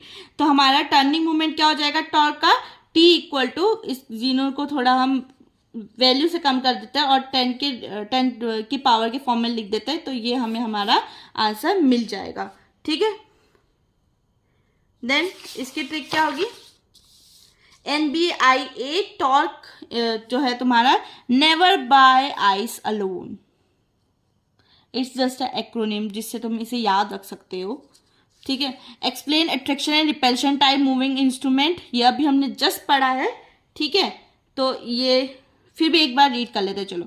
Attraction and repulsion type moving iron instrument, what are moving, तो ये थोड़ा देख लेते हैं कि होता क्या है पहले, ठीक है। एसी और डीसी के वोल्टेजेस और करंट को मेजर करने में काम आता है। सॉफ्ट आयरन पीस को अगर हम किसी मैग्नेटिक फील्ड में रखेंगे, ठीक है, तो उसमें क्या होगा, उसका जो सॉफ्ट आयरन पीस होगा वो क्या करेगा, मूवमेंट शो करेगा, जो कि किसके थ्रू होगी, जो तुम्हारे कॉइल कैरिंग करंट है उसके थ्रू प्रोड्यूस होगा, ठीक है। तो एसी और डीसी में कंपैटिबल है, ठीक है, दोनों की वैल्यूज को हम निकाल सकते हैं इससे। रग्ड सिंपल लो कॉस्ट है, mostly use in ammeter and volt meter, ठीक है। टाइप्स क्या है हमारे, अट्रैक्शन टाइप है। अट्रैक्शन टाइप का वर्किंग प्रिंसिपल क्या है कि अगर करंट फ्लो हो रहा है एक कॉइल के थ्रू तो वो क्या जनरेट करेगा, मैग्नेटिक फील्ड जनरेट करेगा। तो एक सॉफ्ट आयरन की स्ट्रिप जो होगी, हाँ, अगर हम उसे प्लेस करते हैं मैग्नेटाइज, ठीक है, तो वो क्या हो जाएगी, मैग्नेटाइज हो जाएगी और अट्रैक्ट होगी किससे, कॉइल से, ठीक है, जिससे कि हमारा क्या होगा, पॉइंटर डिफ्लेक्शन शो करेगा। Then construction, hollow cylindrical coil होगा एक, सॉफ्ट आयरन फ्लैप और tongue mounted on spindle, spring controls the pointer, damping is usually air friction. Then iron gets attracted, key point क्या है, आयरन अट्रैक्ट होता है तुम्हारा coil पे, ठीक है, एज करंट फ्लो, जैसे जैसे करंट फ्लो करेगा वैसे वैसे तुम्हारा जो आयरन होगा वो क्या करेगा, कॉइल पे अट्रैक्ट होगा। Deflection is proportional to I square, जो तुम्हारा डिफ्लेक्शन होगा वो किसके प्रोपोर्शनल होगा, वो तुम्हारे आई स्क्वायर के प्रोपोर्शनल होगा। आफ्टर दैट मेमोरी ट्रिक क्या होगी, A for attraction, A for absorb into coil, ठीक है, ए से अट्रैक्शन, ए से absorb into coil, the iron flap is pulled in. Then repulsion type, ठीक है, वर्किंग प्रिंसिपल क्या है, 2 soft iron pieces are use, ठीक है, जो तुम्हारे 2 सॉफ्ट आयरन पीसेज यूज होते हैं जिसमें से एक तुम्हारा फिक्स्ड होता है, एक मूवेबल होता है, ठीक है। तो जो तुम्हारा कॉइल करंट कैरी करता है उसमें से दोनों पीसेज क्या होंगे, मैग्नेटाइज हो जाएंगे सेम पोलैरिटी के साथ, और सो दे रिपेल ईच अदर, जिससे कि वो दोनों क्या करेंगे, एक दूसरे से रिपेल करेंगे, pushing one piece connected to the pointer to move, तो जिससे कि जो तुम्हारा पीस पॉइंटर से कनेक्टेड होगा वो क्या करेगा, मूव करेगा। देन कंस्ट्रक्शन क्या होगी इसकी, कंस्ट्रक्शन की फिक्स्ड कॉइल प्रोड्यूस करेगा तुम्हारा मैग्नेटिक फील्ड, ठीक है। 2 सॉफ्ट आयरन वेन्स होंगे, 1 फिक्स होगा, एक मूवेबल होगा। स्प्रिंग जो तुम्हारा क्या करेगा, वो कंट्रोलिंग टॉर्क प्रोवाइड करेगा और यूजुअली एयर डैम्पिंग, ठीक है। देन की पॉइंट्स क्या आएंगे तुम्हारे, iron pieces repel due to like polarity, again deflection, mostly use for AC only, repulsion needs alternating polarity. तो ये तुम्हारा जो डिफ्लेक्शन होगा वो किसका होगा, वो तुम्हारे आई स्क्वायर के प्रोपोर्शनल होगा, ठीक है। देन मेमोरी ट्रिक क्या होगी, R for repulsion, R for running away, ठीक है। आर फॉर रिपल्शन, आर से रिपल्शन, आर से रनिंग अवे। ए से अट्रैक्शन था तो ए से क्या था, एब्जॉर्ब इनटू द कॉइल। फिर the movable iron runs away from the fixed one, तो जो मूवेबल आयरन होगा वो किससे रन अवे करेगा, वो तुम्हारे फिक्स्ड वन से मूव करेगा, ठीक है। उसके बाद फीचर क्या है, फीचर तुम्हारा है आयरन मूवमेंट जो अट्रैक्शन टाइप में pulled into coil, repelled from another one repulsion type में। Then number of iron pieces, attraction type में 1 होगा, रिपल्शन टाइप में 2 होंगे, एक फिक्स्ड होगा, एक मूविंग होगा। Then suitable for attraction type AC और डीसी दोनों के लिए, रिपल्शन तुम्हारा मेनली एसी के लिए। कंस्ट्रक्शन अट्रैक्शन में सिंपलर होगा, रिपल्शन में थोड़ा मुश्किल हो जाएगा, ठीक है, कॉम्प्लेक्स हो जाएगा। कॉमन यूसेज क्या है, पैनल मीटर, लो कॉस्ट, और तुम्हारे रिपल्शन में लैब ग्रेड इंस्ट्रूमेंट्स में ये यूज किया जाता है। Both type gives a non linear scale, दोनों ही नॉन लीनियर स्केल के दे रहे हैं हमें, because torque is proportional to I square. Torque क्या है तुम्हारा, आई स्क्वायर के प्रोपोर्शनल है, so the scale is compressed at lower current. तो जो स्केल है तो वो क्या है तुम्हारा, लोअर करंट पे कंप्रेस हो रहा है, ठीक है। The 3 identical coils connected in delta across 400 volt 50 Hz 3-phase AC supply takes a line current of 17.32 ampere at power factor of 0.8 lagging. Calculate, क्या कैलकुलेट करना हमें, phase current, resistance and inductance of each coil, power drawn by each coil, ठीक है। तो हमें given क्या क्या है, लाइन वोल्टेज हमें दिया है VL, ठीक है, जिसकी वैल्यू है 400 वोल्ट, फ्रीक्वेंसी हमें 50 हर्ट्ज दी है, लाइन करंट हमें 17.32 एम्पियर दिया है, पावर फैक्टर हमारे पास 0.8 है, कनेक्शन टाइम हमारे पास डेल्टा है, नंबर ऑफ फेजेस कितने हैं, 3 है, ठीक है। तो हम इसमें क्या करेंगे, डेल्टा कनेक्शन है तो इसमें हम क्या यूज करेंगे, IPH equal to IL upon में √3, ठीक है। एक ये फॉर्मूला यूज करने वाले, एक VPH इक्वल टू, ये थोड़ा सा एक आप समझ लो आपके लिए मैप है जिसको फॉलो करना है आपने, ठीक है। इन फॉर्मूलाज को ही यूज करना है हमें इसमें, तो इसलिए हमने फॉर्मूला पहले से ही लिख दिए हैं। VPH इसका एक आप अलग से स्क्रीनशॉट लेकर भी रख सकते हो, क्योंकि फॉर्मूला यही यूज किया हमने ज्यादातर पूरी यूनिट में। 1-2 इक्वेशंस थी वो अलग से हमने उसके न्यूमेरिकल देख लिए हैं, उनको भी आप एक जगह नोट डाउन करके वो याद करने के लिए आपके लिए ईजी हो जाएगा, ठीक है। तो इम्पिडेंस का क्या हो जाएगा, V/I cos फाइव हमारे पास R/Z है, सो R की वैल्यू हम Z cos फाइव भी लिख सकते हैं, और X क्या हो जाएगा हमारा, equal to Z² - R² whole under root, ठीक है। X की वैल्यू हमने 2πfL लिख सकते हैं, इंडक्टेंस है हमारा। Then L equal to X/2πf, ठीक है।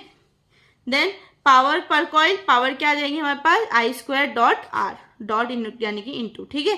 फेस करंट निकालो, तो फेस करंट क्या था हमारे पास, IL अपॉन में √3, तो 10 एम्पियर आ गया। रेजिस्टेंस क्या है हमारे पास, and inductance of each coil, phase voltage equal to line voltage, जो कि हमारे क्या आ गया, 500 वोल्ट आ गया, ठीक है। इम्पीडेंस हमें दिया था ZPH equal to VPH upon में IPH, जिसका वैल्यू हमारे पास क्या आ गई, 40 ओम आ गई, ठीक है। देन रेजिस्टेंस क्या है हमारे पास, R equal to Z cos five, जिसकी वैल्यू हमारे पास Z की 40 है, cos फाइव की वैल्यू हमारे पास 0.8 है, जो कि हमें 32 ओम देती है, ठीक है। रिएक्टेंस की निकालो, रिएक्टेंस हमारे पास X equal to √Z² - R² equal to 40² - 32² equal to 1600 - 10⁴ ये होल अंडर रूट है, ठीक है, जिसके हमें √576 मिलेगी, और ये हमारा हो गया 24 ओम। इंडक्टेंस हमें मिलेगा X equal to 2πfL, that implies L equal to X/2πf, ठीक है। इन सब की वैल्यू हमारे पास है, तो ये हमें मिल जाएगी 0.076 हेनरी, और जो हो गया 76 मिली हेनरी, ठीक है। Then power drawn by each coil, power निकाल देंगे हम, P coil equal to I²PS into R, ठीक है। तो ये क्या हो जाएगा हमारा 10².32 इक्वल टू 320 वॉट।